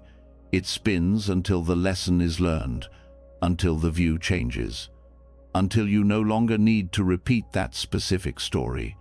That's how samsara becomes wisdom. Each turn brings a new angle, a new insight, a new layer of clarity. You stop seeing the repetition as failure. You start seeing it as refinement. When you live with this view, you stop demanding that life be free of difficulty. You start using difficulty as a mirror. You stop asking for comfort as a condition for peace. You begin to find peace in your ability to stay open, no matter what the cycle brings. Even when it brings loss, even when it brings change, you trust that the wheel keeps turning and that you will keep growing. Samsara doesn't make you small. It humbles you. It strips away what you thought would save you and leaves only what actually matters. Presence, compassion, wisdom. These are not abstract qualities. They are forged in the cycle through heartbreak, confusion, hope, and clarity, through the willingness to face yourself again and again, even when it hurts. When you trust samsara, you stop seeing life as a problem to solve. You start seeing it as a rhythm to follow. You begin to understand that the low points are not the end. They are the depth from which the next season begins. Just as winter carries the seed of spring, your darkness carries the seed of awakening. But only if you stay, only if you listen. In this way, suffering becomes sacred. Not because it's desired, but because it becomes useful. It becomes part of the path. Not separate from awakening, but woven into it. You begin to see that even in your most painful moments, something was being revealed. Something was being asked of you, to let go, to forgive, to change direction, to open more fully to the truth. Rebirth in this view is not about escaping. It's about returning again and again to your own inner clarity, to the awareness that does not change even as everything else does. The more you return, the less you fear the cycle. You know it is not final. You know it moves. You know you can meet it with steadiness and softness without needing to run. This steadiness becomes your strength. You stop getting thrown off balance by every twist. You see the pattern, and you step more lightly. You make choices that align with your deeper values, not with your old habits. You begin to turn the wheel with intention, not to escape it, but to participate in it wisely. And when you fall again, as everyone does, you don't collapse. You remember that this is part of it too, that every setback is part of the unfolding, that healing isn't linear, that freedom isn't perfection. It's the ability to keep going with open eyes and a soft heart through every chapter. You start seeing yourself not as broken, but as becoming, not as failing, but as learning, not as stuck, but as ripening. Samsara is the field where awakening grows, not in spite of suffering, but through it, not by avoiding the cycle, but by trusting it. Trusting that even in pain, you are being shaped. Trusting that even in confusion, something in you still sees. Trusting that this moment, however difficult, is part of something far larger, something that is not finished with you yet. And in that trust, you continue, with presence, with purpose, with faith in the cycle and your place within it. As you learn to trust the turning of the cycle, you begin to notice something else, something quieter but just as real. It's not just that life moves through you.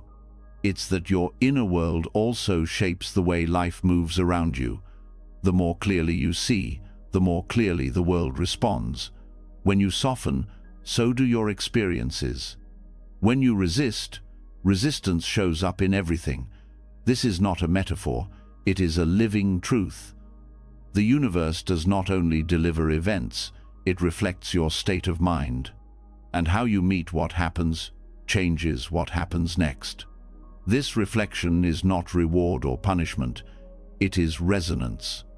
In Tibetan Buddhism, this understanding is woven into every teaching. The outer world is not separate from the inner.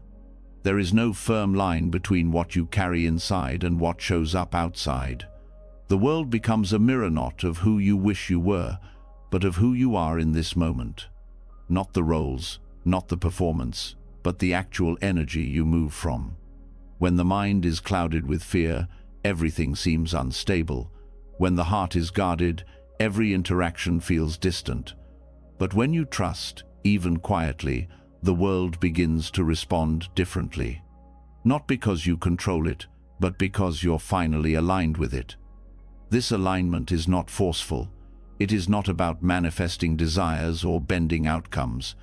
It's about seeing that your perception creates the texture of your life. Perception is not neutral.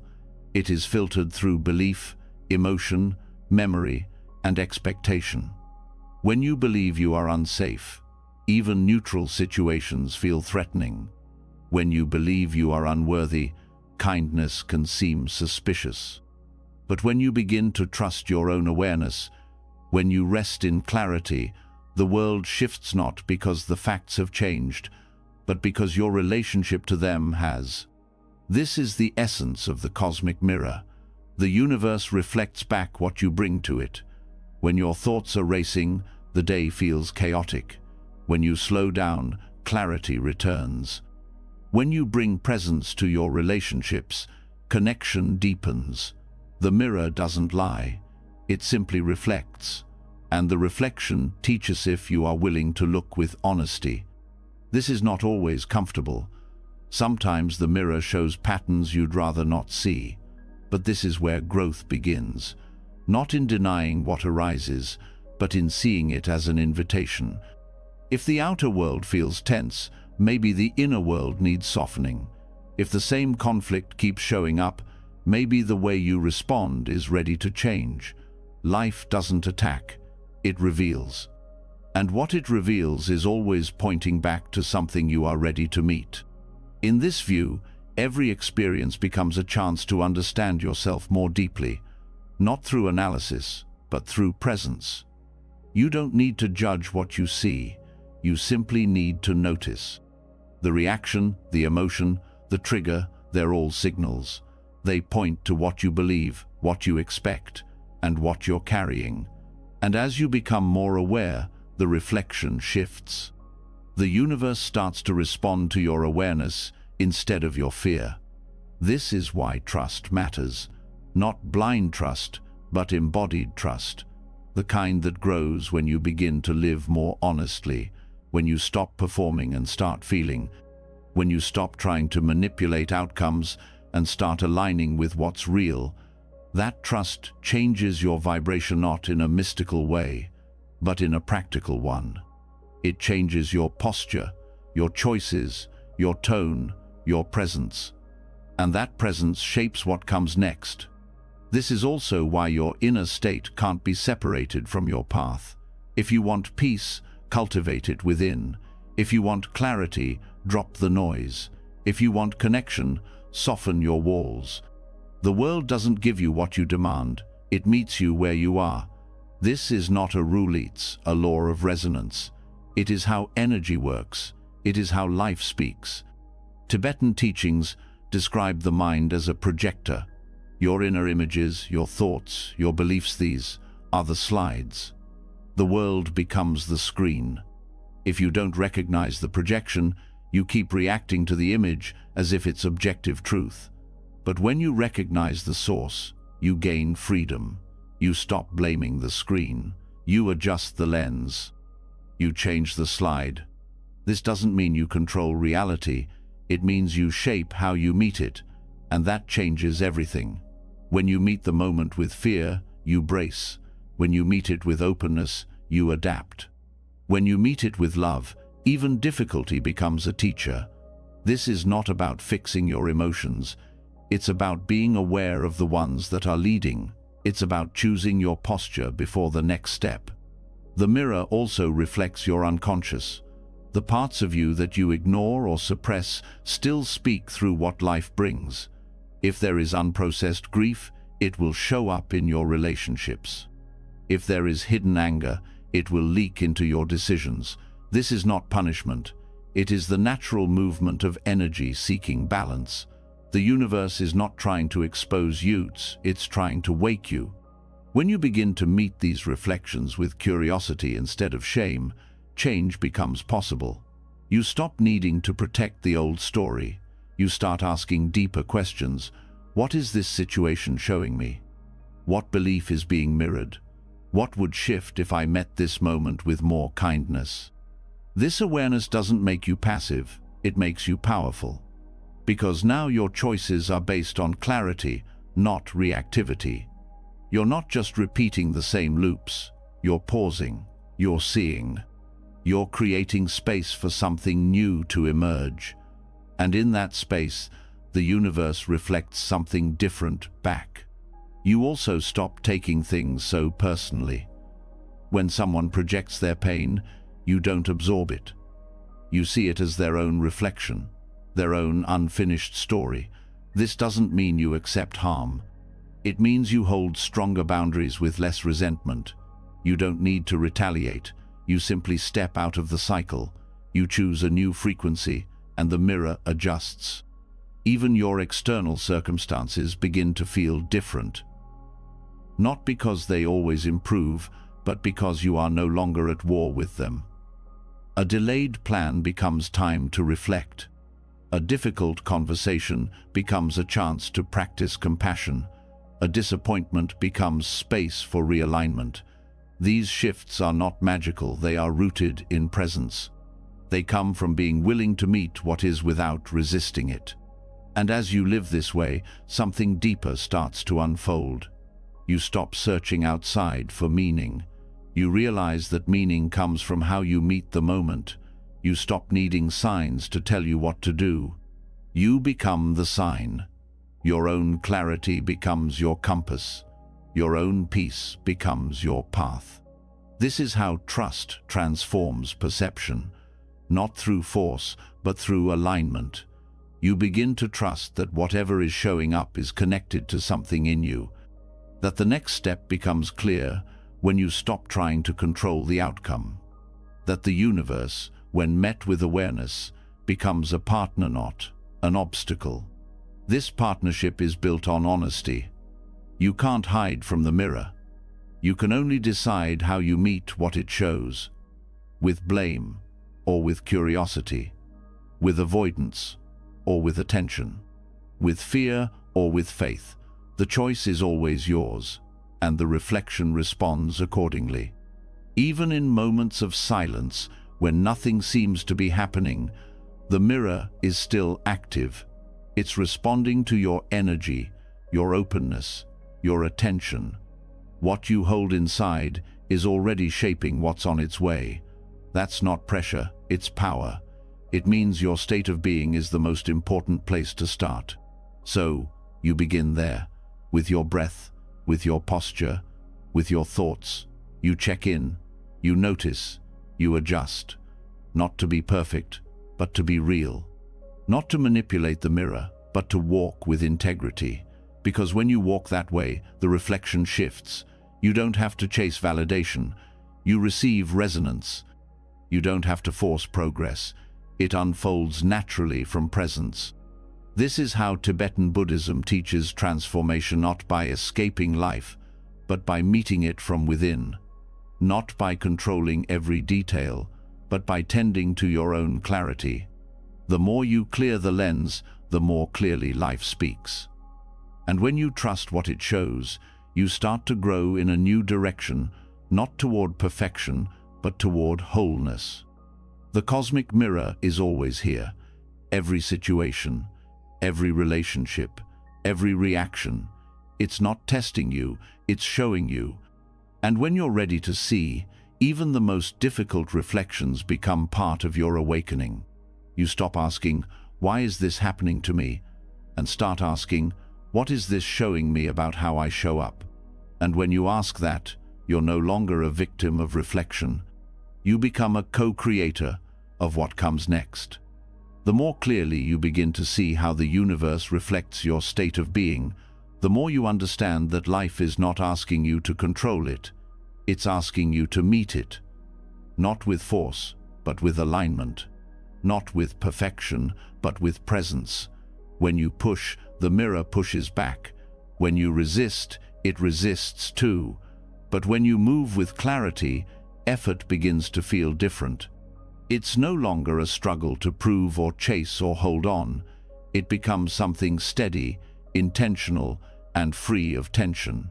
This is what Buddhist practice calls right effort. Right effort is not about pushing harder. It's not about trying to get ahead at any cost. It's the opposite of forcing. It's the energy of sincerity without strain, of dedication without obsession. It is how you move when your actions come from trust rather than fear. It is the quality of effort that arises when your inner state is aligned with your values, not with your attachments. Effort, by itself, isn't always helpful. Effort can be exhausting when it's fueled by insecurity or urgency. When you try to control results, even with good intentions, you often tighten. You overwork. You become fixated on outcomes, and in that state, it's easy to lose your balance. You might achieve things, but the process drains you. You're constantly measuring your worth by results, never quite at rest. Right effort moves differently. It comes from awareness, not anxiety, from purpose, not pressure. It arises naturally when your mind is steady and your heart is clear. It knows the difference between what you can influence and what you cannot. It's effort without grasping, work without struggle, progress without self-punishment.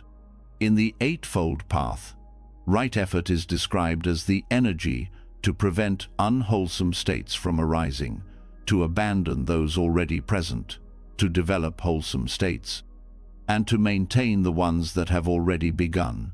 It's not about chasing success or forcing change. It's about tending to the mind the way you would tend to a garden. You remove what chokes your growth.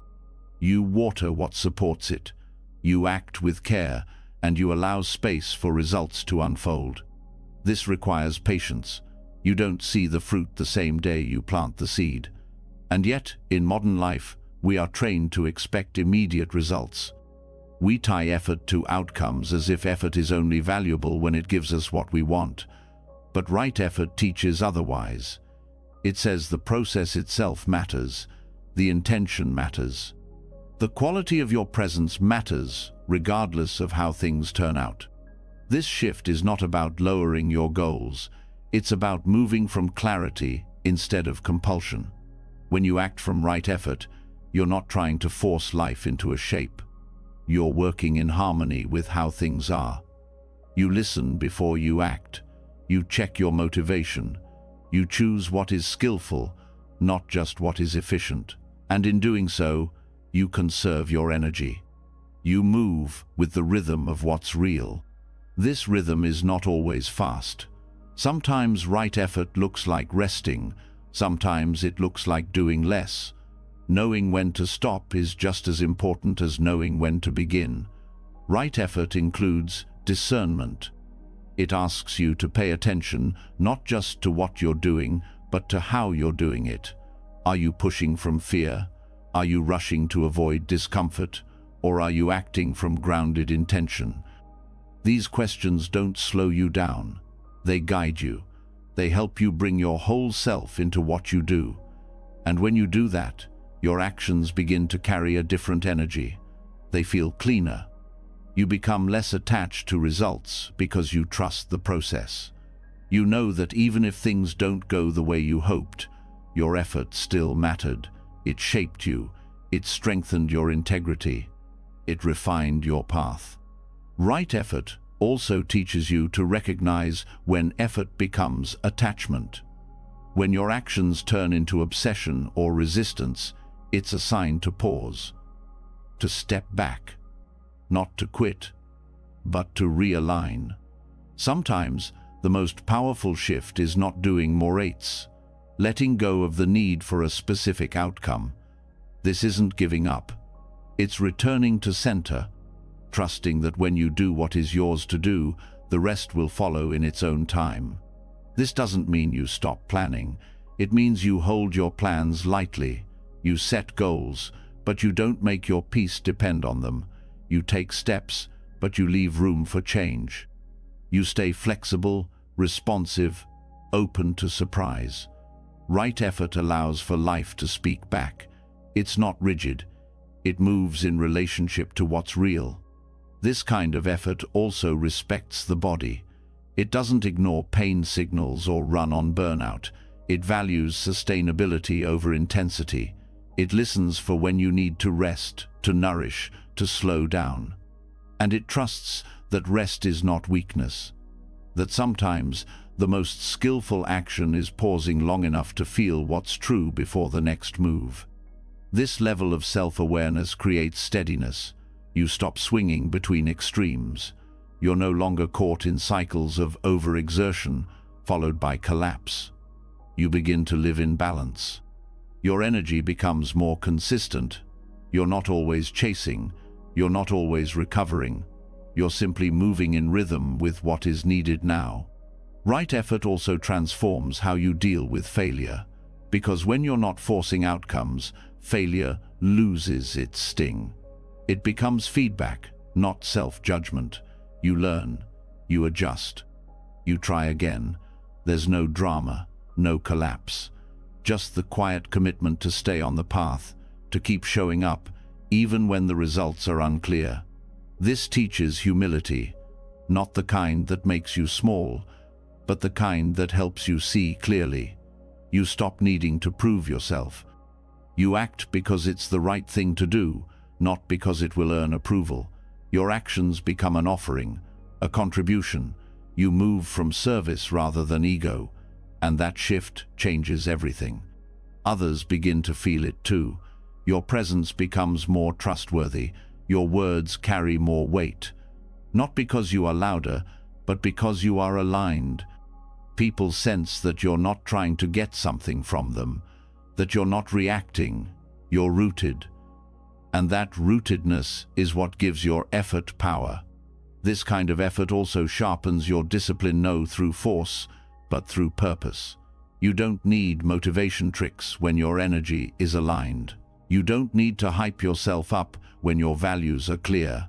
Discipline becomes natural when your actions flow from what matters most to you. And yet, right effort is never rigid. It includes compassion. You allow yourself to be human, to have off days, to make mistakes. You don't turn discipline into punishment. You turn it into care. You hold yourself accountable, but with gentleness. You start again, not because you failed, but because you're still growing. Over time, right effort becomes your default. You stop chasing intensity and start choosing consistency. You stop reacting to every setback and start responding with presence. You stop needing everything to happen quickly and start trusting that steady steps create real change. This is how right effort builds resilience. Not the kind that endures without feeling, but the kind that adapts, that learns, that stays connected. You begin to trust that you don't have to fight your way to peace. You can walk there. You can arrive breath by breath, step by step, by staying true to what is real.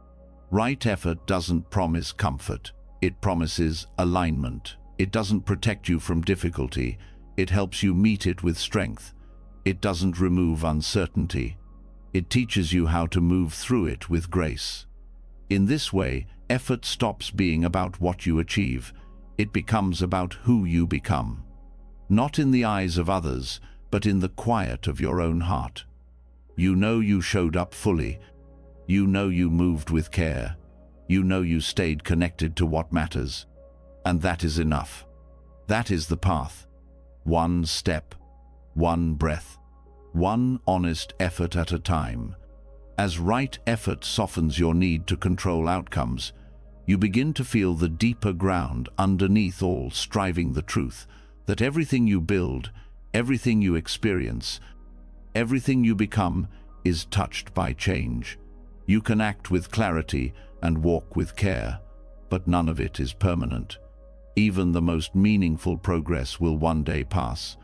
This realization isn't cause for despair, it's an opening, a call to deepen your trust, not just in life's unfolding, but in its fading. And nowhere is this invitation clearer than in the 5 remembrances. The 5 remembrances are simple phrases spoken in Buddhist tradition, not to frighten, but to awaken. They are reflections on impermanence, illness, aging, death, and the truth that all we love will eventually change. At first glance, they seem heavy, but their purpose is not to weigh the heart down. Their purpose is to open it. Because when you remember what is inevitable, you stop pretending you have endless time. You stop living in avoidance. You begin to meet your life with more honesty. The first remembrance: I am of the nature to grow old. There is no way to escape growing old. This is not just about physical age. It's about understanding that everything, body, identity, memory, will shift. Aging is not failure, it is movement. It is a reminder that nothing in form will stay the same. And this can either cause fear or clarity. When you accept aging, you begin to live in better rhythm with reality. You stop clinging to youth. You stop measuring worth by what fades. You start honoring the wisdom that comes with change. You start showing up now, instead of waiting for later. The second remembrance: I am of the nature to become ill. There is no way to escape illness. This is not a sentence of doom. It's a reminder that vulnerability is not a flaw in the system, it's a part of it. Your body will have limits. It will ache. It will sometimes break down. And rather than resenting this, you can begin to care for it differently. Illness brings awareness to what has been ignored. It slows you down when you've been moving too fast. It teaches compassion not just for yourself, but for others who walk through pain. When you accept that health is not guaranteed, you begin to value it more. You start to make choices from care rather than denial. The third remembrance: I am of the nature to die. There is no way to escape death. This is the truth that most people spend their lives avoiding. But Buddhism does not turn away from it. It faces it gently, directly, with full awareness. Death is not a threat, it is part of the rhythm of all things. And when you stop fearing it, you begin to live more honestly. You speak what matters. You listen more closely. You let go of the little battles that don't need to be fought. Death reminds you that time is precious, not to be rushed through, but to be lived with attention. Every breath becomes more meaningful when you remember you will not breathe forever. The fourth remembrance. All that is dear to me and everyone I love are of the nature to change. There is no way to escape being separated from them. This truth is tender. It touches the softest places in the heart. It brings up grief and fear, but also love. Because when you truly understand impermanence, your love deepens. You stop taking people for granted. You start saying what needs to be said. You hold others not with ownership, but with gratitude. When you know things will change, you stop waiting for the perfect moment. You begin to show up in the moments you have, which is the only way real connection is built. The fifth remembrance. My actions are my only true belongings. I cannot escape the consequences of my actions. My actions are the ground upon which I stand. This final truth brings everything into focus.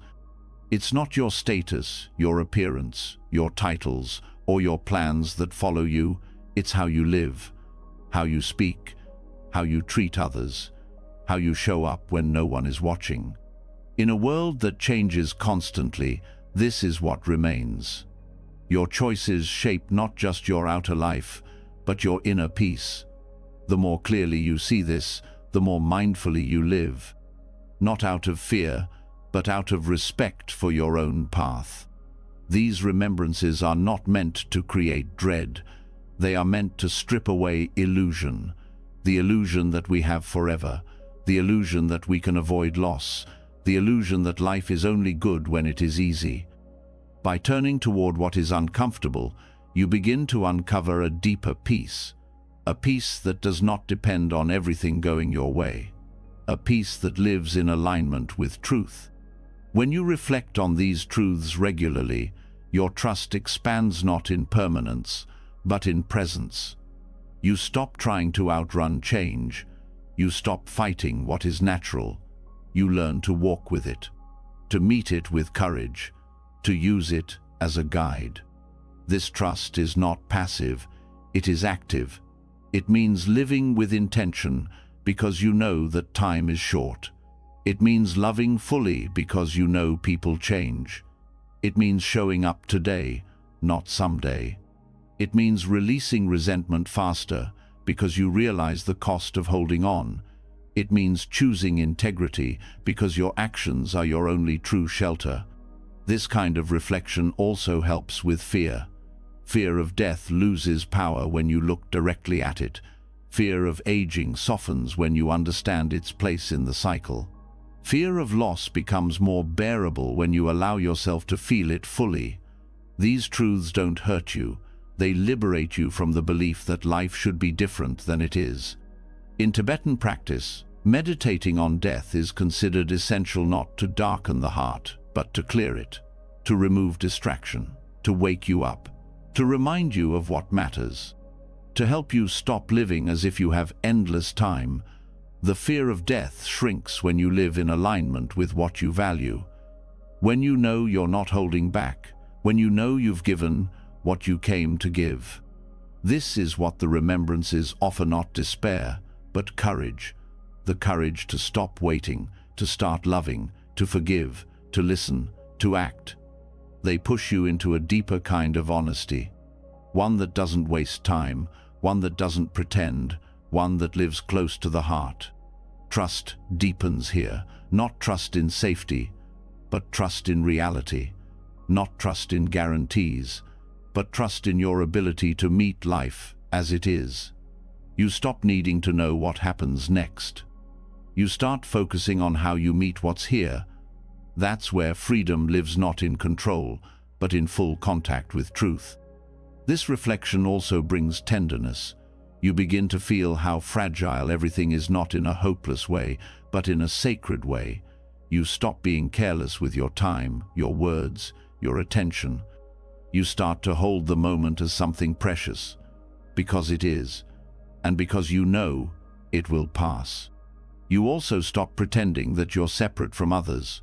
When you reflect on your own aging, illness, and death, you recognize these truths in everyone. This brings empathy, it brings connection. It helps you meet others, not from judgment, but from shared humanity. You stop needing people to be perfect. You see that they, too, are doing their best in a changing world. And slowly, this awareness transforms your entire approach to life. You stop needing things to last forever. You start making the most of what you have.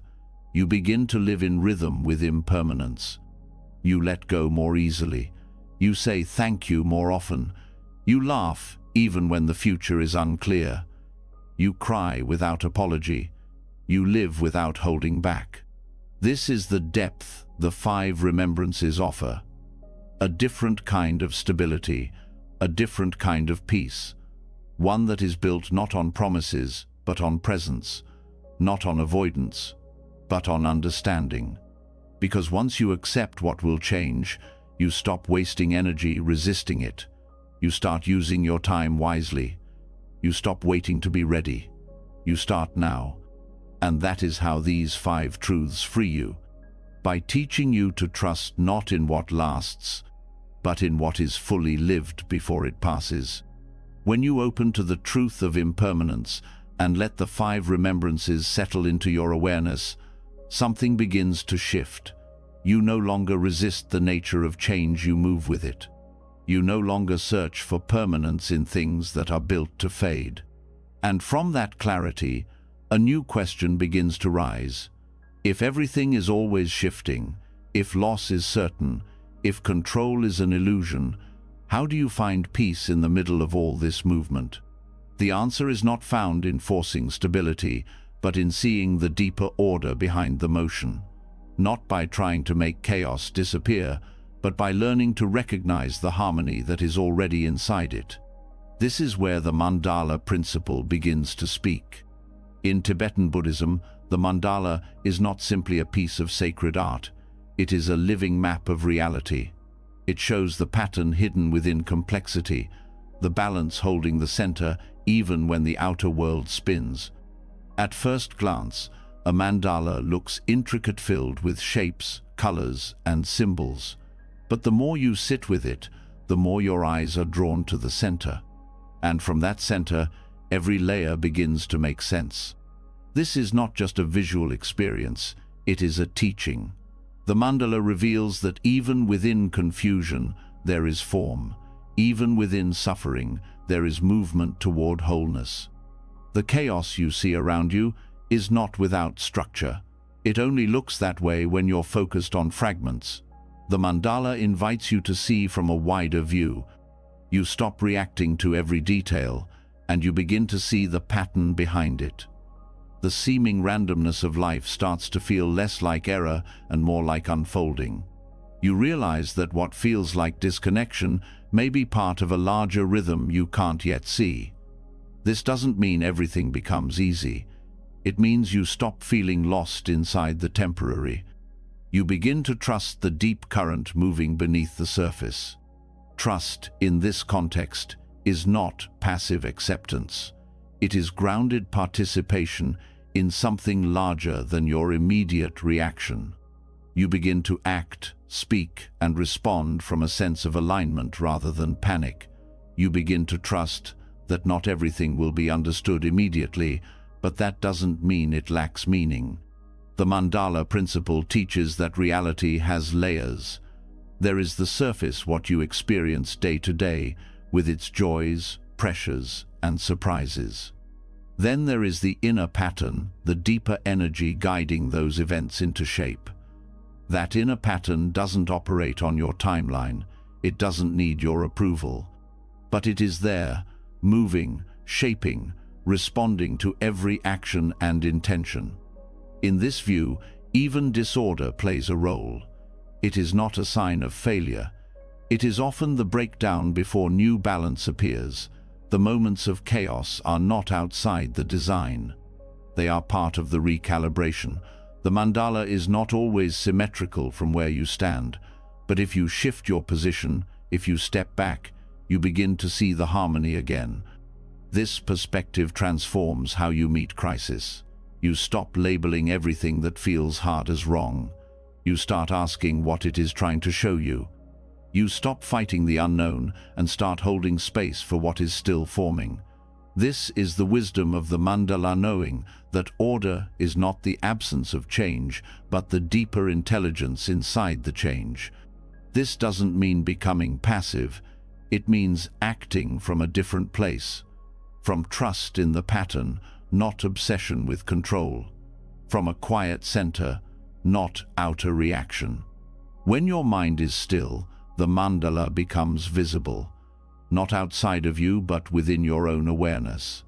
You begin to sense the shape your life is taking, not all at once, not with perfect clarity, but enough to stay grounded as you move forward. Tibetan monks create mandalas with sand grain by grain, hour after hour, sometimes over weeks. They work with precision, dedication, full presence. And when the mandala is finished, they destroy it. Not out of disrespect, but as a teaching. Even beauty passes, even perfect design returns to dust. But what remains is the energy, the discipline, the presence that built it. The mandala never dies. It transforms. This teaching invites you to live the same way, to pour your attention into what you are creating now. Not because it will last forever, but because the way you create it shapes you. Your choices may not result in permanent outcomes, but they leave a lasting imprint in your consciousness. How you show up becomes more important than what you achieve. You begin to see your life as a living mandala. Each thought, each relationship, each challenge is part of the design. You don't always see the shape clearly, but it's forming. You don't always know where a choice will lead, but you make it with awareness. You let the pattern emerge one layer at a time. And in this, trust grows. Not trust that everything will go your way, but trust that something meaningful is being made from every experience. You stop needing to rush toward clarity. You understand that the center holds, even when the outer rings are in motion. You begin to return to that center more often through meditation, through silence, through honest reflection. That return is what keeps the pattern stable. This stability is not external. It lives inside. It becomes your compass when everything else changes. It becomes your place of refuge when the outer world is loud. And the more you return, the more the outer world begins to reflect that inner order. You start noticing alignment where before you only saw tension. You start recognizing timing where before you only felt delay. The mandala also reminds you that you are not separate from the whole. Each piece matters. Each act of attention supports the balance of the greater pattern. You begin to treat your actions with reverence, not because you're trying to be perfect, but because you understand their place in the larger field. You stop dismissing the small things. You realize that everything you do contributes to the design. This brings integrity. It brings patience. It brings presence. You start to notice when you've stepped out of alignment, not with judgment, but with clarity. You gently bring yourself back. You stop needing everything to be resolved immediately. You begin to live in rhythm with unfolding. You listen more. You react less. You understand that time reveals the pattern, but only if you keep showing up with your whole self. This principle can guide every part of life. In relationships, it helps you hold space for complexity. You stop needing every conversation to reach perfect understanding. You begin to trust that connection deepens through presence, not resolution. In work, it reminds you to build with care, not urgency. You start prioritizing clarity over speed. In difficulty, it reminds you that chaos is often the beginning of reorganization, not the end of order. The mandala teaches that beauty comes not from perfection, but from coherence. When your actions reflect your values, when your speech reflects your intention, when your decisions reflect your awareness, you are in harmony. Even if the outcome is uncertain, the pattern is strong. Even if the world looks messy, your alignment becomes part of the greater balance. This view doesn't make you passive, it helps you participate more skillfully. You stop reacting from fear, you start acting from insight. You take responsibility not just for what you do, but for how you do it. And that how begins to ripple outward. Others feel it. The world responds to it. The pattern becomes visible again. And even when things fall apart, you no longer panic. You remember the monks and the sand. You remember that form fades, but essence remains. You trust that the cycle will begin again, that the center will still be there, that your presence will guide you to the next right step. The mandala principle doesn't erase difficulty, it holds it in context.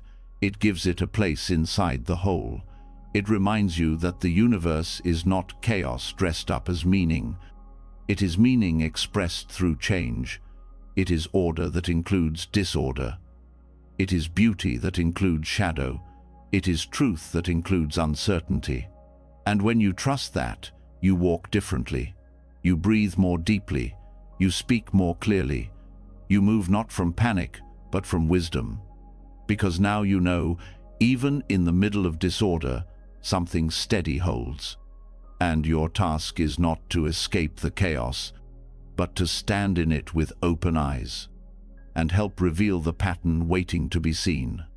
Once you begin to recognize the patterns hidden within disorder, once you learn to see chaos not as error but as part of a greater rhythm, something deep within you begins to settle. The need to force, to fix, to rush dissolves. You no longer chase control, you listen, you align. And within that alignment, a different kind of energy begins to move on that has nothing to do with status or performance, and everything to do with the heart's intention. It is not calculated, it is not transactional. It is the simplest and most powerful force of connection. It is compassion. In Buddhist teachings, compassion is not a feeling you wait to have, it is a way of being that you choose to embody. It is considered the natural expression of wisdom. When you understand the impermanence of all things, when you see clearly the interconnectedness of all life, compassion is the response that arises, not as obligation, but as truth. It becomes your way of participating in the web of existence with integrity. Tibetan Buddhism often speaks of compassion as a kind of cosmic currency, not in a literal sense, but in a deeply spiritual one. The energy you release into the world returns to you not always through material outcomes, but through alignment, through clarity, through an inner knowing that you are living in harmony with the current of life. The more compassion you give, the more trust you feel, not because things always go your way, but because you know you are in right relationship with the whole. Compassion restores trust where logic fails. It bridges what division breaks. It allows you to stay open even when the mind wants to protect.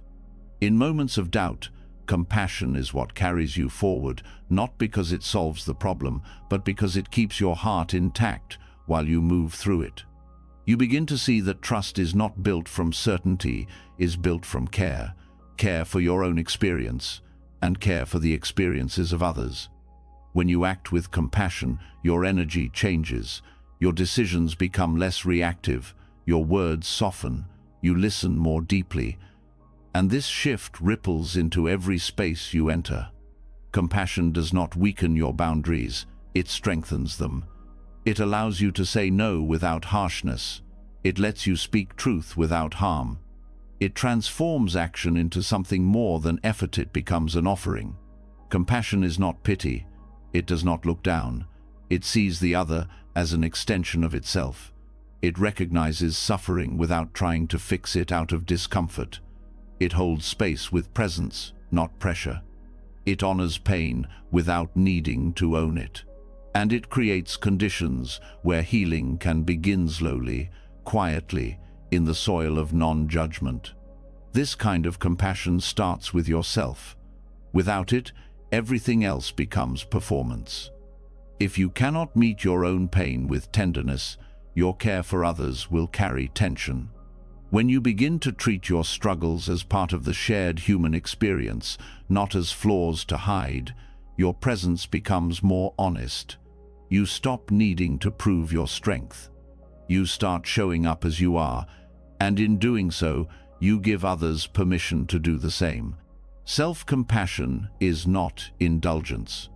It is discipline in its purest form. The discipline to stay when it hurts, to soften when you want to run, to forgive when the inner voice turns sharp. It is the foundation of all other forms of care.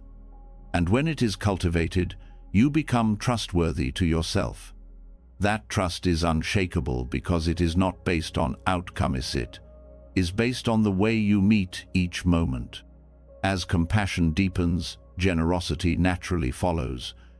You begin to give not out of pressure, but out of abundance. Not because you have extra, but because you recognize that everything you hold is already shared. Your time, your attention, your care, they are not diminished when offered. They expand. They grow stronger in the giving. This generosity isn't measured in grand gestures. It lives in the small moments, pausing to listen, offering kindness without being asked, holding back judgment, giving the benefit of the doubt. These acts create space where trust can grow, not just between people, but within the fabric of existence itself. Because what you give out reflects what you trust. If you believe the world is hostile, you guard yourself. If you believe it is indifferent, you withdraw. But when you begin to trust that life responds to presence, to sincerity, to compassion, your way of being changes. You move through the world not to defend, but to connect. Not to prove, but to contribute. In this view, every action becomes sacred. The way you speak, the way you listen, the way you walk through a room, all of it holds the energy you bring to it. Compassion makes that energy clean. It removes distortion, it opens the channel, and through that openness, clarity enters. You begin to see people differently, not as obstacles or extensions of your needs, but as beings in process, just like you. This understanding does not remove responsibility, it deepens it. Because now, you know that how you treat others shapes the atmosphere they live in. You begin to take responsibility for your impact, not just your intention. This awareness creates a kind of spiritual maturity. You stop blaming. You stop expecting others to carry your pain. You own your path. And yet, you remain open. You offer presence even when nothing can be fixed. You learn the art of holding space without needing to fill it. Compassion teaches you to trust silence, to trust the quiet support of simply being there. You no longer rush to say the right thing. You listen with your whole being. You let others feel seen. This listening becomes healing, not because you have answers, but because you are no longer afraid to meet someone where they are. And in doing so, you start to recognize that compassion is not one-sided. It moves both ways. The more you give, the more you feel held, not always by others, but by the path itself. By the knowing that you are not here to perfect anything, you are here to serve with an open heart. In Tibetan teachings, compassion is often visualized as light radiating from the heart center, reaching outward in all directions. This light does not demand recognition. It does not need to be seen.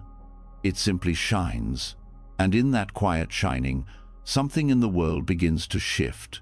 The weight becomes a little lighter, the distance a little smaller, the pain a little less lonely. You begin to trust this light, not because it eliminates hardship, but because it reminds you that love exists even in the hardest places. You begin to live not to escape the darkness, but to carry light into it. This is not idealism, it is responsibility. The responsibility to use your presence as medicine, your energy as contribution, your actions as prayer. And just as compassion supports others, it supports you. In the moments when you feel small, when the path seems uncertain, when the world feels heavy, returning to compassion grounds you. It reminds you of your place. It returns you to meaning. Not a meaning you invent, but one you remember through giving. This remembrance becomes your foundation. You no longer need constant affirmation. You no longer base your worth on what others offer back. Compassion becomes self-sustaining. It becomes the current you move within. And within that current, trust becomes effortless. Not naive, but steady. Not blind, but wide-eyed and full-hearted. This trust doesn't require guarantees. It requires presence. The willingness to keep showing up, to keep offering care, to keep choosing alignment over convenience, to keep loving in the face of doubt. Compassion is the path, the practice, and the reward. It is what opens the door, what carries you through, and what remains when everything else changes. It is not a step along the way, it is the way. And when you give from that place, you stop asking whether the universe sees you, because you feel, in every moment, that you are part of something greater, and that something is always listening. After everything you've just heard, after every breath, every silence, every truth that unfolded layer by layer, something in you is already different. Not because you learned something new, but because you remembered something ancient, that the universe is not your enemy, that life is not happening to you, but through you. That trust isn't something you earn, it's something you return to. You now know that surrender is not weakness, but wisdom. That karma is not punishment, but a conversation. That emptiness is not void, but space for clarity. You've seen how silence heals, how compassion transforms, how uncertainty teaches, and how even death whispers lessons of presence. You've touched the truth that your consciousness continues, that your mind shapes your world, and that even the chaos holds pattern if you're willing to slow down and look. This journey has not been about believing more, it's been about fearing less. Because when you stop needing to control, you begin to belong, not just to this life, but to the flow of everything. Now, it's your turn. In the comments, share the one lesson that stayed with you, the one that whispered, "This is for you." Write it down. Not just for me, but for you. Words make memories stronger. Your insight might even be the sign someone else was waiting for. And if you felt something shift even a little, subscribe to the channel. New content like this is made to remind you of what's already inside you: trust, presence, and the quiet courage to walk your path awake. Sleep well, breathe deeply, and carry this wisdom with you, because even when you forget, the universe remembers.